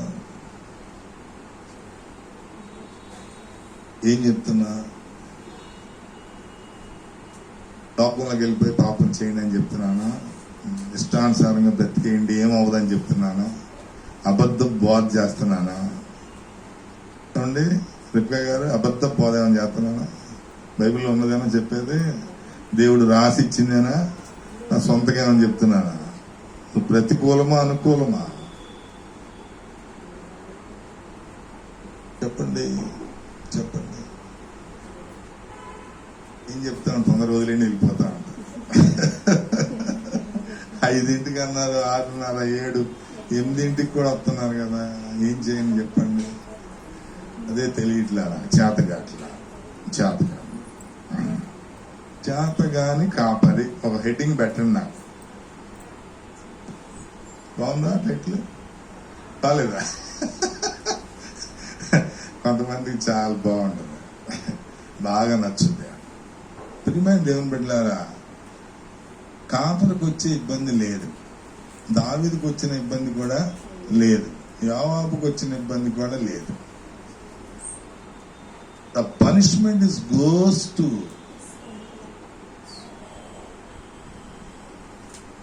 Israel people.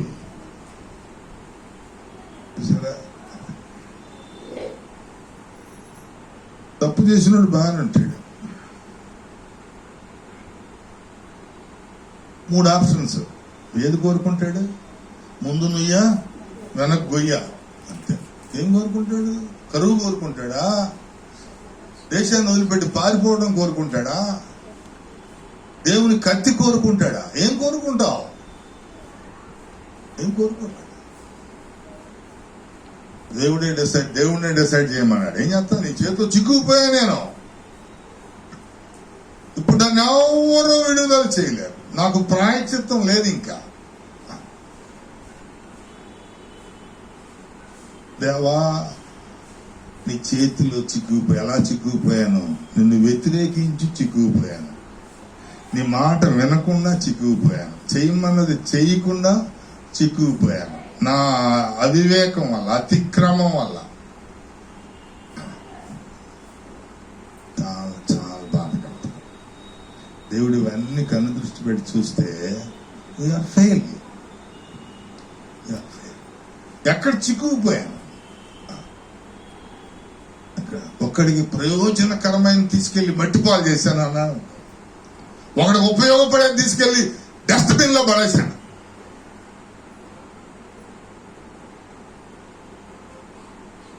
ప్రతికూలమా అనుకూలమా? ఎప్పుడుకి నువ్వు మార్పు చెందుతావు? ఎన్ని అవకాశాలు కావాలి నీకు? ఎన్ని అవకాశాలు కావాలి? ఎన్నిసార్లు దేవుని పరీక్షిస్తావు?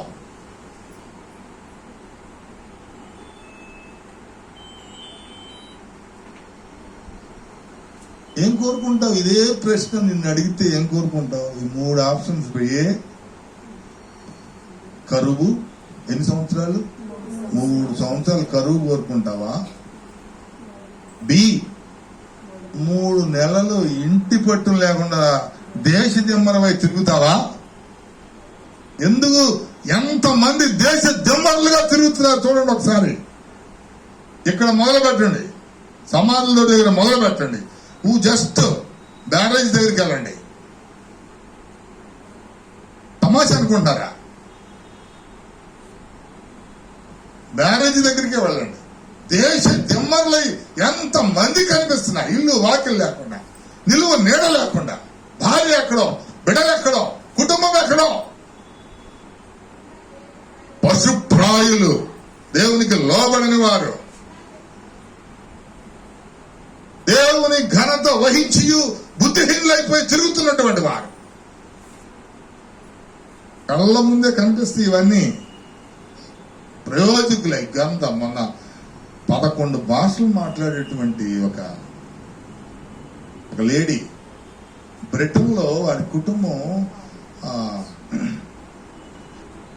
దేశానికి దౌత్యవేత్తలు, దేశ దౌత్యవేత్తలు చేసినటువంటి ఉద్యోగస్తులు. తిండి లేక బాంబేలో ఒక రోడ్డు ప్రక్కన ఒక టార్పాలో ఏమంటారు, ఇది ఏమంటారు,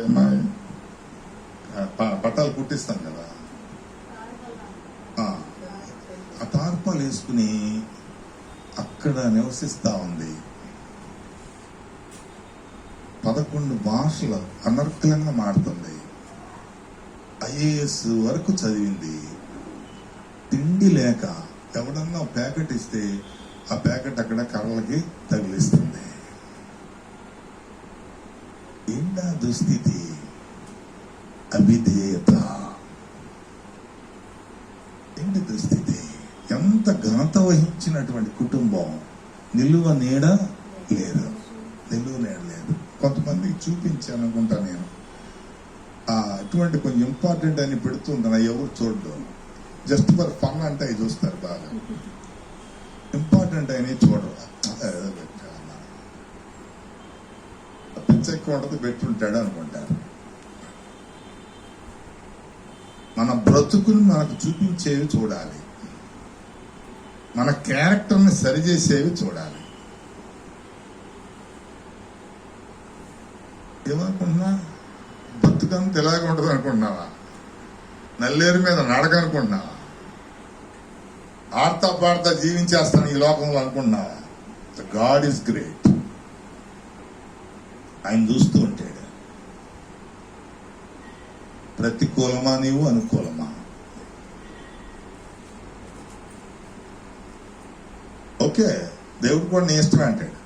నువ్వు ఎలా కావాలో అలా జీవించాను, ఎట్లా కావాలో అలా ఆలోచించేసాడు. ఇప్పుడు ప్రార్థన చేస్తున్నాడు, ఆయన నా వల్ల ఏం కాదు, అంతా నీ ఇష్టం, నువ్వేమి ఇస్తే అది అనుభవించక తప్పది. ఏది తప్పించుకుంటావమ్మా? అయా నేను తప్పించుకున్న సముద్రంలో దాక్కున్నా, నీవు అక్కడ ఉన్నావు.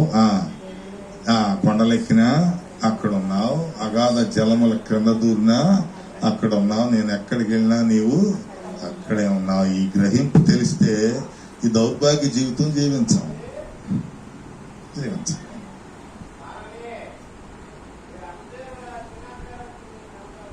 అక్కడే ఉంటావుగా, నీ సన్నిధి అక్కడ ఉందిగా. నేను ఎక్కడికి పారిపోయినా అక్కడే ఉంది. బ్యారేజ్ మీదకి వెళ్ళి దూకినా అక్కడే ఉంది. ఆ బ్యారేజీ కూడా తీసుకెళ్లి బయట పెడతాను. అర్థమైందా? అర్థమవుతుందా? చాలా క్లారిటీగా చెప్తాడు దేవుడు. చదవండమ్మా. వీటిలో ఒక దాన్ని నీవు కోరుకునుమని యెహోవా సెలవిచ్చుచున్నాడు. కావున నన్ను పంపిన వానికి నేను ఏమి ప్రత్యుత్తరం ఇయ్యవలెను? చూసారా ఎంత? నన్ను పంపిన వానికి మళ్ళా నేను వెళ్ళి ఏం చేయాలి? ప్రత్యుత్తరం ఇయ్యాలి. ఇక్కడ పంపిన వాడు ఉండడు, ఉత్తరాలు ఉండవు, ప్రత్యుత్తరాలు ఉండవు. ఎంత మిస్ అవుతున్నామో లైఫ్ స్టైల్ ని. ఒక తప్పు చేసిన తర్వాత నువ్వు రియాక్ట్ అయితే మళ్ళీ ఏం చేయాలి? అనే పొరపాటు జరిగిపోయింది అన్నయ్య, ఇంకా మళ్ళీ ఇప్పుడు అటువంటిది జరగదు అని ఏం చేయాలి? చెప్పాలా? ఒక అడ్రస్సింగ్ అనేది ఉండాలి, రావాలి. ఒక అడ్రస్సింగ్ ఉండాలి, దేవుణ్ణి క్షమాపణ కోరాలి. అదే సమయంలో దైవజనుని కూడా ఏం చేయాలి? విషయం తెలియచేయాలి. పొందుల దొడ్లో వచ్చినట్టు రావటం, వెళ్ళిపోవడమేనా?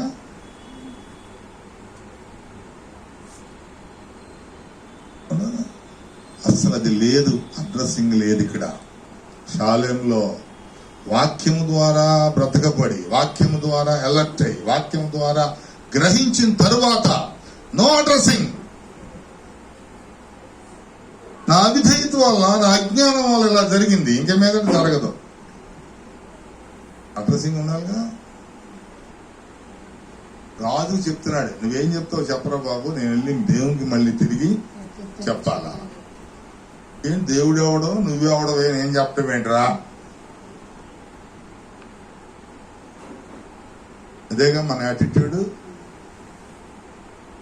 అందుకేగా అబద్ధాలు ఆడేది, అందుకే ఇష్టం వచ్చిన నిర్ణయాలు తీసుకునేది, ఇష్టానుసారంగా బ్రతికేది.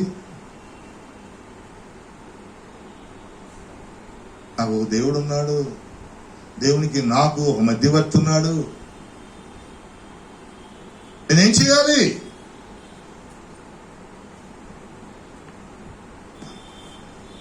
వచ్చిన దేవిజనుడు చెప్తున్నాడు, అయ్యా బాబు నాయన రాజుగారు, నువ్వు రాజైతే నాకేంట్రా బాబు, నాకు రాజు ఎవరో దేవుడు. నేను వెళ్ళి ఆయనకి నువ్వేం చెప్పావో నేను చేతులు కడుగు చెప్పాలా. జవాబుదారీతనం అది ఉండాలి జీవితాల్లో. తల్లికి తండ్రికి జవాబుదారీతనంగా ఉండాలి, తల్లిదండ్రులు దేవునికి జవాబుదారీతనంగా ఉండాలి, కుటుంబాలు సంఘానికి జవాబుదారీతనంగా ఉండాలి, సంఘం కాపరికి జవాబుదారీతనంగా ఉండాలి, కాపరి దేవునికి జవాబుదారీతనంగా ఉండాలి. This is the steps. దేవుడు ఇష్టమైన తిరిగితే బ్రతికితే అరాచకం ఏర్పడుతుంది.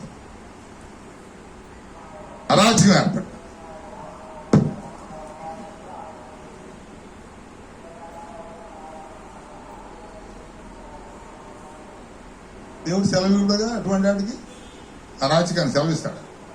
అవును కదా? నా దేవుని సందులో నీ ఇష్టమైనట్టు ప్రవర్తిస్తే, నీ ఇష్టమైన అరాచకం చేస్తే, నీ ఇష్టం వచ్చిన నిర్ణయాలు తీసుకుంటే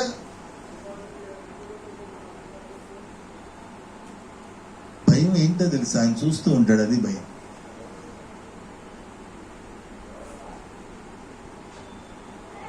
ఆయన చూస్తూ ఉంటాడు.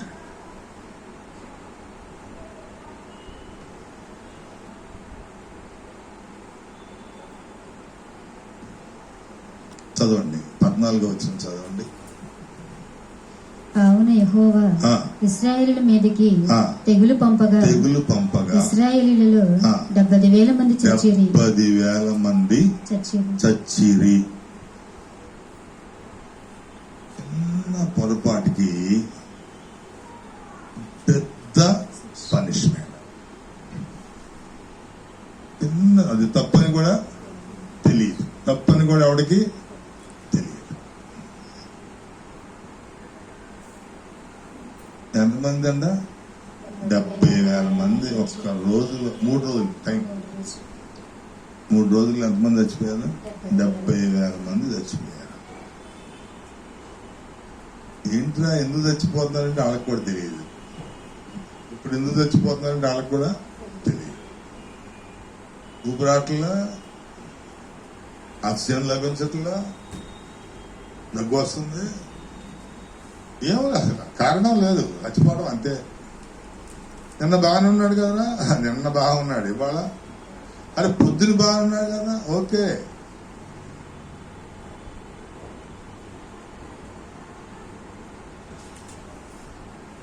జీవితం మన ఇష్టం అనుకుంటున్నారు, ఇష్టానుసారంగా మలుచుకుంటానికి, తిప్పుకుంటానికి, ఆడేసుకుంటానికి, పాడేసుకుంటానికి, ఏ లెక్కలేనితనంగా జీవించడానికి.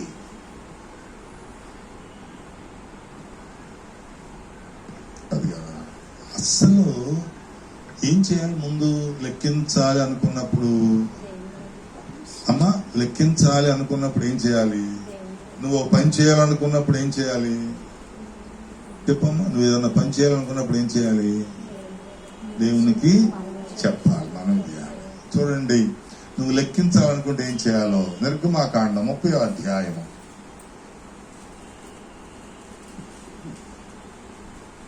11వ వచనం. మరి యెహోవా మోషేతో ఇట్లనెను, నీవు ఇశ్రాయేలును లెక్కింపవలెను.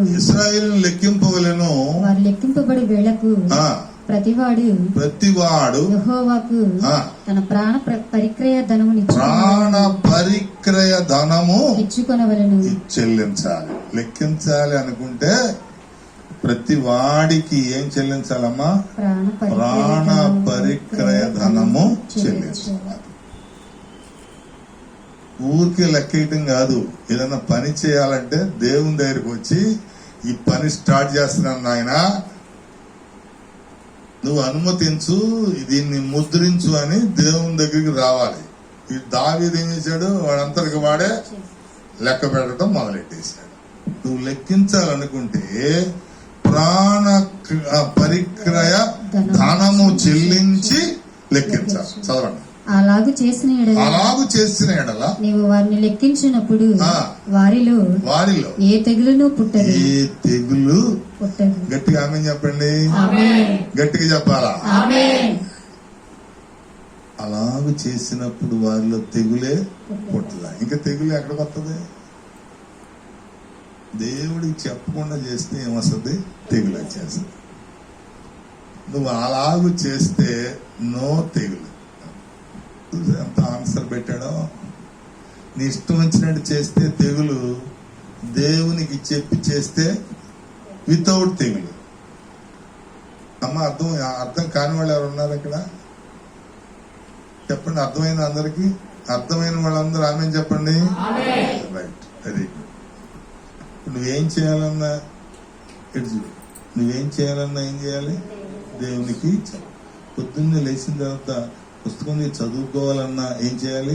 దేవునికి చెప్పాలి. దేవా, నేను చదువుకుంటానికి బయలుదేరుతున్నాను, నాకు సహాయము చేయి.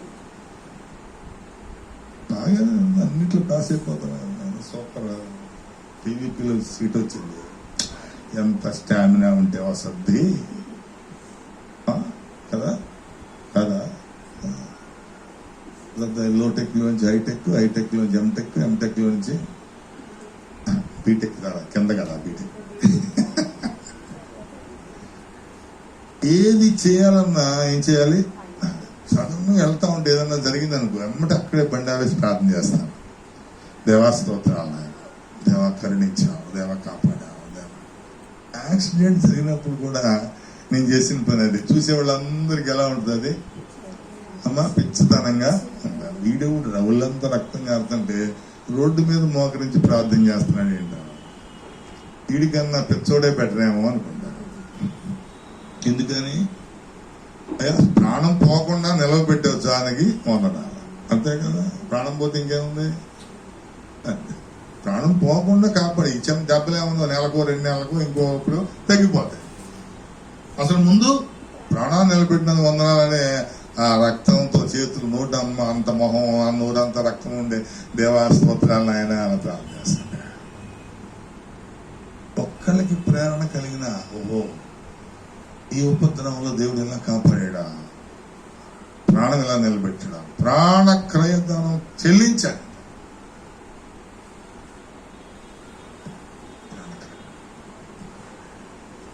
ఇక్కడ ఇశ్రాయేలు ప్రతి ఒక్కడికి లెక్కేసే ముందు దావీదు ఏం చేయాలి? ప్రాణ క్రయదానం చెల్లించాలి. చెల్లిస్తే వాళ్ళకి ఏం రాదు? తెగులు రాదు. నువ్వు ప్రతిరోజు లేచి నీ బిడ్డల గురించి, నీ భర్త గురించి, భార్య గురించి ప్రాణ క్రయదానం చెల్లించాలి. కౌంట్ లో ఉంటారు. It is count.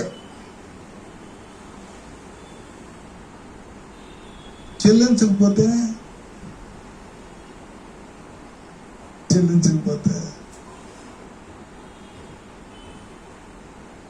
సంఘంలో ఎప్పుడు కౌంట్ అవుతామో తెలుసా?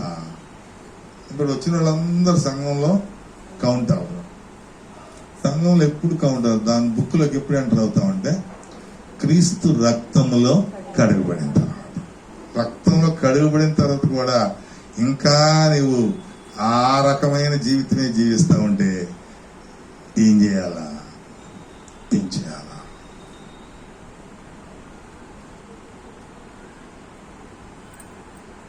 ఎప్పుడు మారుతావు?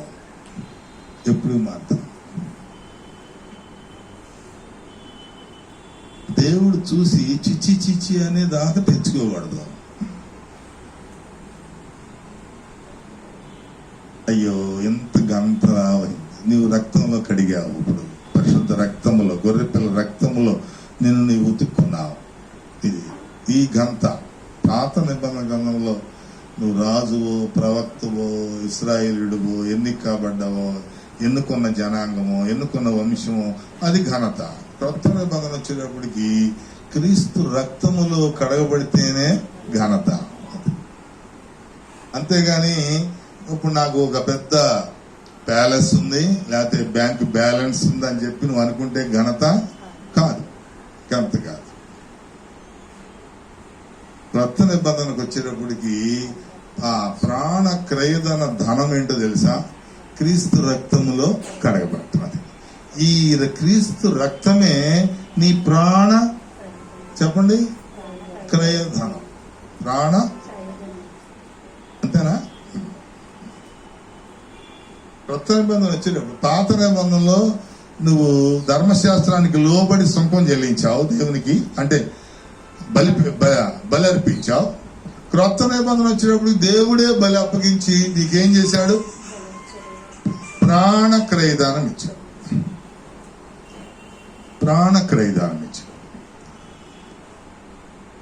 ఇప్పుడు దానిలో నువ్వు కడగబడినప్పుడు నీవు గంత వహించబడతావు.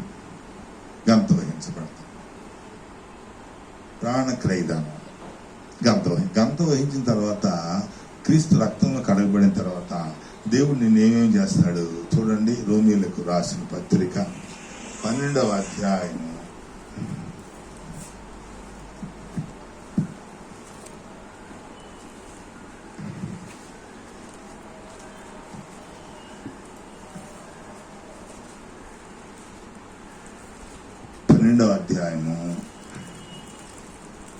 6వ వచనం చూడండి. మనకు అనుగ్రహింపబడిన కృప చొప్పున వేరు కృపావరములు కలిగిన వారమై ఉన్నాం కనుక ప్రవచన వరమైతే విశ్వాస పరిమాణం చొప్పున ప్రవచింతుము. పరిచర్య అయితే పరిచర్యలోను బోధించువాడైతే బోధించుటలోను హెచ్చరించువాడైతే హెచ్చరించుటలోను పని కలిగి ఉందము. పంచిపెట్టువాడైతే శుద్ధ మనసుతోను పై విచారణ చేయువాడైతే జాగ్రత్తతోను కనికరించువాడైతే సంతోషముతో పని జరిగి ఇది ఘనత. క్రీస్తు రక్తములో కడగబడిన తర్వాత ఈ 7 రకాలైన పరిచర్యలలో నిన్ను పెట్టేస్తాడు దేవుడు. దేవుడు పెట్టిన తర్వాత ఎలా చేయాలో అక్కడ రాశాడు. ఏ పని ఎలా చేయాలో అక్కడ ప్రత్యేకంగా రాసేసాడు. అమ్మా ఏమని రాశాడు? హెచ్చరించువాడైతే హెచ్చరించుటలోను బోధించువాడైతే బోధించుటలోను పరిచర్య అయితే పరిచర్యలో పంచిపెట్టువాడైతే శుద్ధ మనసుతోను పై విచారణ చేయువాడు జాగ్రత్తతోను కరుణించువాడు. ఇలా రకరకాల ఇవన్నీ కూడా దేవుడిచ్చిన ఆధిక్యతలు. నీ అంతటికి నువ్వు కావాలనుకుంటే రావు. దేవుడికి ఇచ్చిన పని వాడే చేయాలి. ద మోస్ట్ ఇంపార్టెంట్ సంఘంలో దేవుడిచ్చే ఘనత. ఇక్కడ ఏ పని చేసినా ఘనత. పరిచర్య చేస్తే ఘనత, పాట పాడితే ఘనత, వాయిద్యాలు వాయిస్తే ఘనత, పంచి పెడితే ఏమైనా ఆహారం పంచి పెడితే ఘనత. ఇదంతా కూడా ఎలా చేయాలి? పరిశుద్ధంగా చేయాలి. ఎక్కడ తేడా ఉండకూడదు. దేవుడికి చెప్పాలి. దేవుడు ఎలా పంచిపెట్టడం నేర్పాడో తెలుసా? ఆ చిన్న పిల్లవాడు 5 రొట్టెలు 2 చేపలు తెస్తే దేవుడు ఏం చేశాడు? వాటిని చేతిలో తీసుకుని ఆకాశం వైపు కనులెత్తి తండ్రికి చూపిస్తూ, అమ్మా అర్థమవుతుందా? తండ్రికి చూపిస్తూ, దేవా ఇచ్చిన ఆహారానికి వందనాలు నాయనా, దీన్ని మా అందరికీ అనుగ్రహించని ప్రార్థన చేసి అప్పుడు ఏం చేయమన్నాడు? పంచిపెట్టాడు. అప్పుడు కూడా ఇంకో రూల్, అందరు లైన్ లో కూర్చోబెట్టారు. లైన్ లో ఉండండి, అందరూ పంచిపెట్టడానికి ఎలా ఉండాలి? లైన్ లో ఉండాలి. ఉంటున్నారా? లైన్ లో ఉండాలి. లైన్ లో ఉన్నప్పుడు ఏం చేయాలి? హేమ మనకి పెద్ద పరిచయం. చిన్న మొక్కేయండి. విద్యారాణి పెద్ద మొక్కేయండి. మనం ఇద్దరు రాణి వేస్ట్, ఎప్పుడు రాదు. చిన్న మొక్కి అలా ఉండకూడదు. అంతా సమానం. అందుకే అన్నాడు శుద్ధ మనసు అన్నాడు. ఏమన్నాడు? శుద్ధ మనసు. పంచిపెట్టేవాడు ఎలా పంచిపెట్టాలా? శుద్ధ మనసు. అదే చెప్పాడు. శిష్యులకి ఏం చెప్పాడు? మొత్తం పంచిపెట్టమన్నాడు. పంచిపెట్టేటప్పటికి అందరికి ఏం చేశారు? అక్కడ రాశాడు. చేపలు కూడా వారికి ఎంత ఇష్టమో అంత పంచిపెట్టేమని. పంచిపెట్టి తరువాత మిగిలినవన్నీ ఎత్తమన్నాడు. మిగిలినవన్నీ ఎత్తేటప్పటికి ఎన్నైనా 12 గంపలు. పంచిపెట్టిన వాళ్ళకి అప్పుడు ఇచ్చాడు. ఎప్పుడు ఇచ్చాడు? ఉన్నాయి వాళ్ళకేగా, ఇంకెవరికి? ఏసై తినేస్తాడా మొత్తం? వింటున్నారా? పంచిపెట్టేవాడు. ఇదంతా ప్రాసెస్, దేవుని ప్రాసెస్గా. నీ ఇష్టం నా ఇష్టమా? కాదు కదా. ప్రతిదీ మన బాయ్స్ వస్తారు, అప్పుడు పంచిపెట్టాలి అని ఇసురుతా ఉంటాం. అది కూడా కౌంట్ అవుతుంది అక్కడ. అది పవిత్రమైనటువంటిది. దేవుని చేతిలోకి వచ్చింది ఏదైనా ఏమవుతుంది? పవిత్రమైనది. చాలా ఒళ్ళు దగ్గర పెట్టుకుని ఒబీడియన్స్ గా వారి చేతులకు అందించాల. లాటరీ కాదు, బంతి కాదు ఇసరటానికి. It is not game. అడావుడికి రావటం, అడావుడికి ఇసరటం దేవునికి నచ్చదు. ఇది పరిశుద్ధ కార్యం, పరిశుద్ధంగా ఉండాలి, దేవునికి అనుకూలంగా ఉండాలి. ఇది నీకు ఆధిక్యత, ఇది నీ ఘనత. క్రీస్తులో కడగబడినప్పుడు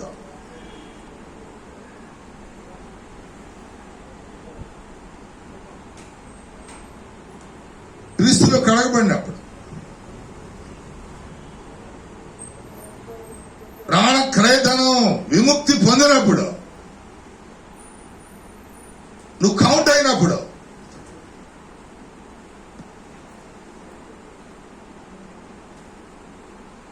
ఏది ఇష్టానుసారంగా ప్రతిదీ అర్పణ అర్పించేటప్పుడు కూడా పరిశుద్ధంగా అర్పించాలి. అర్పణ పట్టేవాడు పరిశుద్ధంగా పట్టాలి. అర్థమవుతుందా? పెద్ద ట్రైనింగ్ అది. ఎలా కర్ర పట్టుకో, రెండు చేతులతో ఎలా పట్టుకో, రెండు చేతులతో ఎలా అందించాలి. తలకాయ కోపకుండా ఒక చేతి పడతా ఉంటాం. చాలా పవిత్రంగా, చాలా పరిశుద్ధంగా ప్రతి కార్యం దేవునికి ఇష్టమైనట్టుగా, నీ ఇష్టమైనట్టుగా కాదు. సమయం వచ్చింది కాబట్టి ఎక్స్ప్లెయిన్ చేస్తున్నాను నేను. సమయం వచ్చింది కాబట్టి తెలియజేస్తున్నాను సంఘానికి. అది దేవునివి, దేవుని చేత అభిషేకించబడినవి, దేవుని చేత పరిశుద్ధపరచబడినవి. చక్కగా ఒక లైన్ క్రమం, లైన్ గా కూర్చోబెట్టే, లైన్ గా ఒబీడియన్స్ ఇచ్చారు. పంచి కింద పడిన దాన్ని కూడా ఎత్తమన్నాడు. ఎవరు చెప్పారు? కింద పడిన ఎత్తమని ఎవరు చెప్పారు? యేసయ్య చెప్పారు. నువ్వేం చేస్తావు? కింద పడిన దాన్ని భూమి ఆశించిందా? ఏమో ఆశిస్తుందా? నీ తలకాయ భూమి ఆశిస్తుందా? కింద పడిన వాటిని ఏం చేయమన్నాడు? అది దేవుని ఆహారం, దేవుని భోజనం. నీ ఇష్టం వచ్చినాడు ఇలా బంతులు ఇచ్చినాడు ఇస్తే కుదరదు కదా. చేతులు, నీ చేతుల్లో నుంచి విశ్వాసుల చేతుల్లోకి వెళ్ళాలి. ఈ గంట వహించిన చేతుల్లో నుంచి విశ్వాసుల చేతుల్లోకి వెళ్ళాలి. పరిచర్య నమ్మకమైన వారు, పౌలు చెప్తాడు, నమ్మకమైన వారిని నిలవబెట్టమన్నాడు. తన మన పర అనే తేడా లేని వారిని నిలబెట్టాలి. మా అప్పుడప్పుడు భోజనాలు చూస్తాం. అరే అయ్యగారు రా, 2 గంటలే అంటారు. వచ్చి అయ్యగారేంటి అమ్మగారేంటి, ఎవడైనా దేవుని దృష్టిలో ఒకటే. అయ్యగారు కాదు, పక్కన వాడికి కూడా 2 గంటలు వేయాల్సిందే. అందరికి వేస్తే, లేకపోతే అందరికి ఒక గరిటే వేయాలి, ఒకటే వేయాలి. సమానంగా పెట్టాలి, సమానంగా చూడాలి. అప్పుడు నీ ఘనత 1000 రకాలుగా కీర్తించబడితే దేవునికి ఉపయోగపడతావు, దేవునికి అనుకూలంగా ఉంటావు. No partiality. తర్వాత నీకు దేవుడు ఎంత కావాలో అంత ఇస్తాడు. తర్వాత అయిపోయిన తర్వాత అర్థం చేసుకోండి చాలా జాగ్రత్త. అమ్మా ఇక్కడ అప్పుడప్పుడు కొన్ని పంచుతూ ఉంటాం, మిగిలిపోతాయి కొన్ని. ఒక్కోసారి మిగిలినప్పుడు ఏం చేస్తాం? అయ్యగారికి ఇచ్చినవి మన బిడ్డలకి ఇచ్చినవి కూడా ఏం చేస్తాం? తీసుకెళ్లి పనిచేస్తాం. మొన్న ఒకటి జరిగింది సంఘటన. విద్యారాణి బర్త్డే రోజు అందరికి ఫ్లవర్స్ తెచ్చింది. ఒక్కటేమో ఒక్క రంగుది ఒక్కటే తెచ్చింది. అది నేను పెట్టుకుంటాను, మిగిలిన అందరికీ ఇచ్చేస్తాను అని చెప్పి తెచ్చింది. తెచ్చేటప్పుడు ఏం జరిగింది? పువ్వుల కన్నా వచ్చిన బిడ్డలు ఎక్కువయ్యారు. అప్పుడు తను పెట్టుకోవాల్సింది కూడా ఏం చేసింది? ఇచ్చేసింది. ఇచ్చిందా? ఇచ్చేసింది.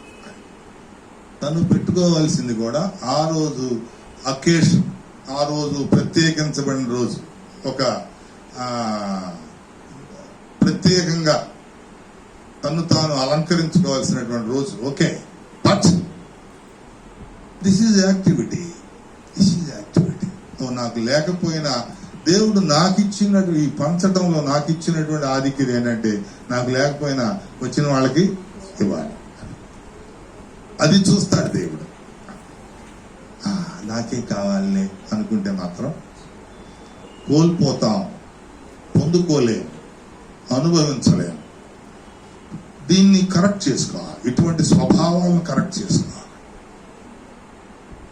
ఇటువంటి స్వభావాలను సరి చేసుకో. దేవుని దృష్టిలో చాలా గనులుగా కనిపిస్తాం. దేవుని దృష్టిలో చాలా అల్పులుగా కనిపిస్తాం. ఎక్కడైతే సెల్ఫ్ అనేది ఎంటర్ అయిందో దేవుని దృష్టిలో చాలా అల్పులుగా కనిపిస్తాం.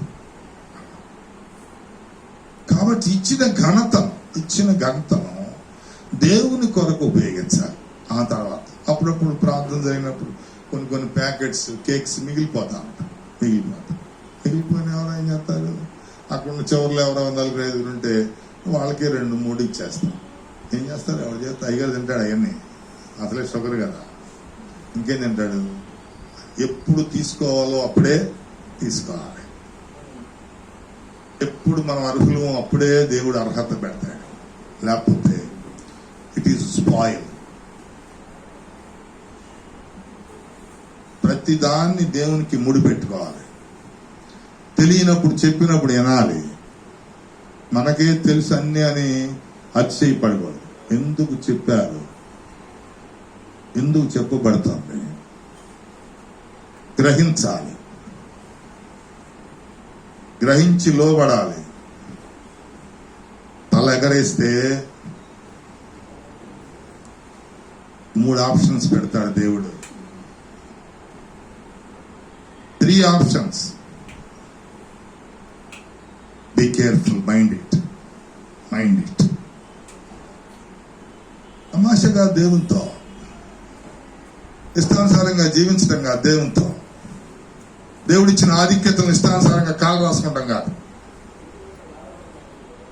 దావీదు నా వల్లే జరిగింది, నేనే తప్పుడు వాడిని, నా వల్లే ఈ పరిస్థితి వచ్చింది నాయనా అని మొరపెట్టిన ప్రాణ ప్రయక్రియ ధనం కట్టనప్పుడు ప్రాణం మనం కట్టాలి. దేవుని రక్తంలో కడగబడ్డాం కాబట్టి వీఆర్ సేఫ్. అది పొందుకుంటే ఎలా సేఫ్? నువ్వు ఒక వెహికల్ కొనుక్కున్నావు. వెహికల్ కొనుక్కున్న తర్వాత నన్ను గుద్దావు, అర్థమైందా? నాది డ్యామేజ్ అయింది, నీది డ్యామేజ్ అయిపోయిందా? మొక్కలు అయిపోయింది. నీ వెహికల్, నీ కారు డ్యామేజ్ అయింది, నా కారు డ్యామేజ్ అయింది. నా కారుకి ఇన్సూరెన్స్ లేదు, ప్రాణ క్రయధనం చెల్లించాల, ఇన్సూరెన్స్ లేదు నా కారుకి. ఆమె కారుకి ఏముంది? ఇన్సూరెన్స్ ఉంది. కాబట్టి ఆమెకి దెబ్బ తగిలిన, డ్యామేజ్ అయినా, ఏదొచ్చినా ఆమెకి ఇబ్బందే. ఎందుకని? ఇన్సూరెన్స్ అన్నారు.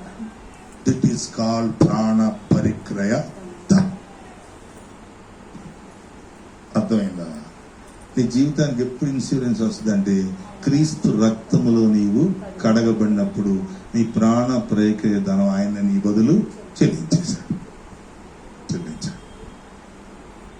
ఇప్పుడు నా కారుకి ఏం లేదు, ఇన్సూరెన్స్. కారు పోయింది, నేను పోయా. మన బ్రతుకులంతే. నాకేంటి అనుకుంటున్నామేమో. You cannot insured. You cannot insure.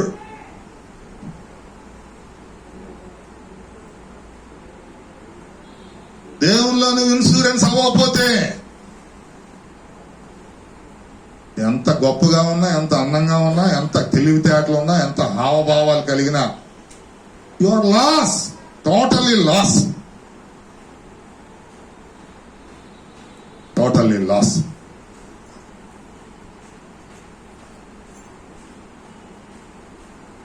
ప్రాణ పరిక్రయ ధనాన్ని నీ బదులు ఎవరు చెల్లించారు? యేసయ్య తన రక్తము కార్చి. ఆ రక్తంలో కడగబడితే ఎవరి యాక్టివిటీస్ అన్ని దేవునికి అనుకూలంగా ఉంటాయి, ప్రతికూలంగా ఉండవు. ఉంటాయా? ఉండవు. నువ్వు రక్తంలో కడిగి కూడా ప్రతికూలంగా ఉంటే వాత వేయబడిన మనస్సాక్షి. దేవుడు చెప్పినా వింటలేదంటే నీ మనసు ఏంటమ్మా తల్లి? దేవుడు చెప్పినా వినకపోతే అర్థం ఏంటి? రింగుటోన్ మార్చావా? మారలేదా? మార్చి ఇంకో పెట్టావా? మా తల్లి ఎంత గొప్పగా విన్నావో దేవుని మాట. అంటే దేవుని మాట వింటే యు ఆర్ ఇన్సూర్డ్. ఇప్పుడు నీకేదో వచ్చినా దేవుడిని చుట్టూ ఏం చేస్తాడు చెప్పు? కంచె ఇన్సూరెన్స్. ఈ తెగులు వస్తుంది, దేవుడు ఏం చేస్తాడు? రానీయకుండా కంచి వేస్తాడు. కరువు వస్తుంది, రానీయకుండా ఏం చేస్తాడు? కంచి వేస్తాడు. ఇన్సూరెన్స్ చేసేసాడు నీకు. మా ఇన్సూరెన్స్ చేసిన ప్రీమియం నెల నెల చెల్లించాలి. ఇన్సూరెన్స్ చేశాను కదా అని చెప్పి రక్తంలో కడిగేశాడు కానీ ప్రార్థన జీవితం లేకపోతే, క్షమాపణ జీవితం లేకపోతే, ఒబీడియన్స్ జీవితం లేకపోతే, లోబడే స్థితి లేకపోతే అది ఏమవుద్ది? ఇన్సూరెన్స్ ఏమవుద్ది? క్యాన్సిల్ అయిపోద్ది. ఏమవుద్ది? అవుద్దా? మధ్యలో కట్టలేదురా ప్రీమియము, అదేమైతే మెచ్యూర్ అవ్వదు. No mature. అబ్బా నేను కడుక్కున్నా అని ఎగిరితే కాదు. అది ఎలా ఉండాలి? ఎప్పుడు మెచ్యూర్ అవుతా ఉండాలి. మెచ్యూర్ అవ్వకపోతే నువ్వు మెచ్యూర్ అయిపోతావు. ఎంత కఠినంగా ఉందా? చాలా కఠినంగా ఉందా? దేవుని మాటలు అలాగే ఉంటాయి. ఇప్పటికైనా నువ్వు తెలుసుకుని గ్రహించి దేవుని కృపలో బలపడి, నాయన ఇదివరకు పాత నిబంధనలో నీ జనాంగంలో చేరాలంటే ప్రాణ పరిక్రయ ధనాన్ని చెల్లించాలి. దావీదు అలా చెల్లించలేదు. ఒక్క రోజులో ఎంతమంది చచ్చిపోయారు? 70,000 మంది చచ్చిపోయారు. అలా చచ్చిపోతున్నారని నీవే నీ రక్తాన్ని ప్రాణ పరిక్రయ ధనంగా మాకు అనుగ్రహించి మమ్మల్ని రక్షించావు. కాబట్టి మా జీవితాలకు ఒక రక్షణ ఇచ్చావు, ఒక భద్రత ఇచ్చావు. దాన్ని మేము కొనసాగించుకుంటానికి కావలసిన జ్ఞానాన్ని దయచేయి, తెలివితేటలు దయచేయి. ఆ విధంగా మా జీవితాలను బ్రతికించు నాయన అని ఆయన పాదాల మీద పడినప్పుడు ఆయన చేయను ఉద్దేశించిన కీడును చేయక మన ఎడల పశ్చాత్తాపడి ఏం చేస్తాడు? దాన్ని ఆపేస్తాడు. ఆ విధమైన గొప్ప వరాన్ని ప్రభువు నుండి పొందుకుని దేవునికి నమ్మకంగా ముందుకు సాగటానికి, దేవాది దేవుని కృపలో బలపడి ఎదగటానికి ఆయన కృప నిరంతరము తోడై ఉండును గాక. Praise the lord.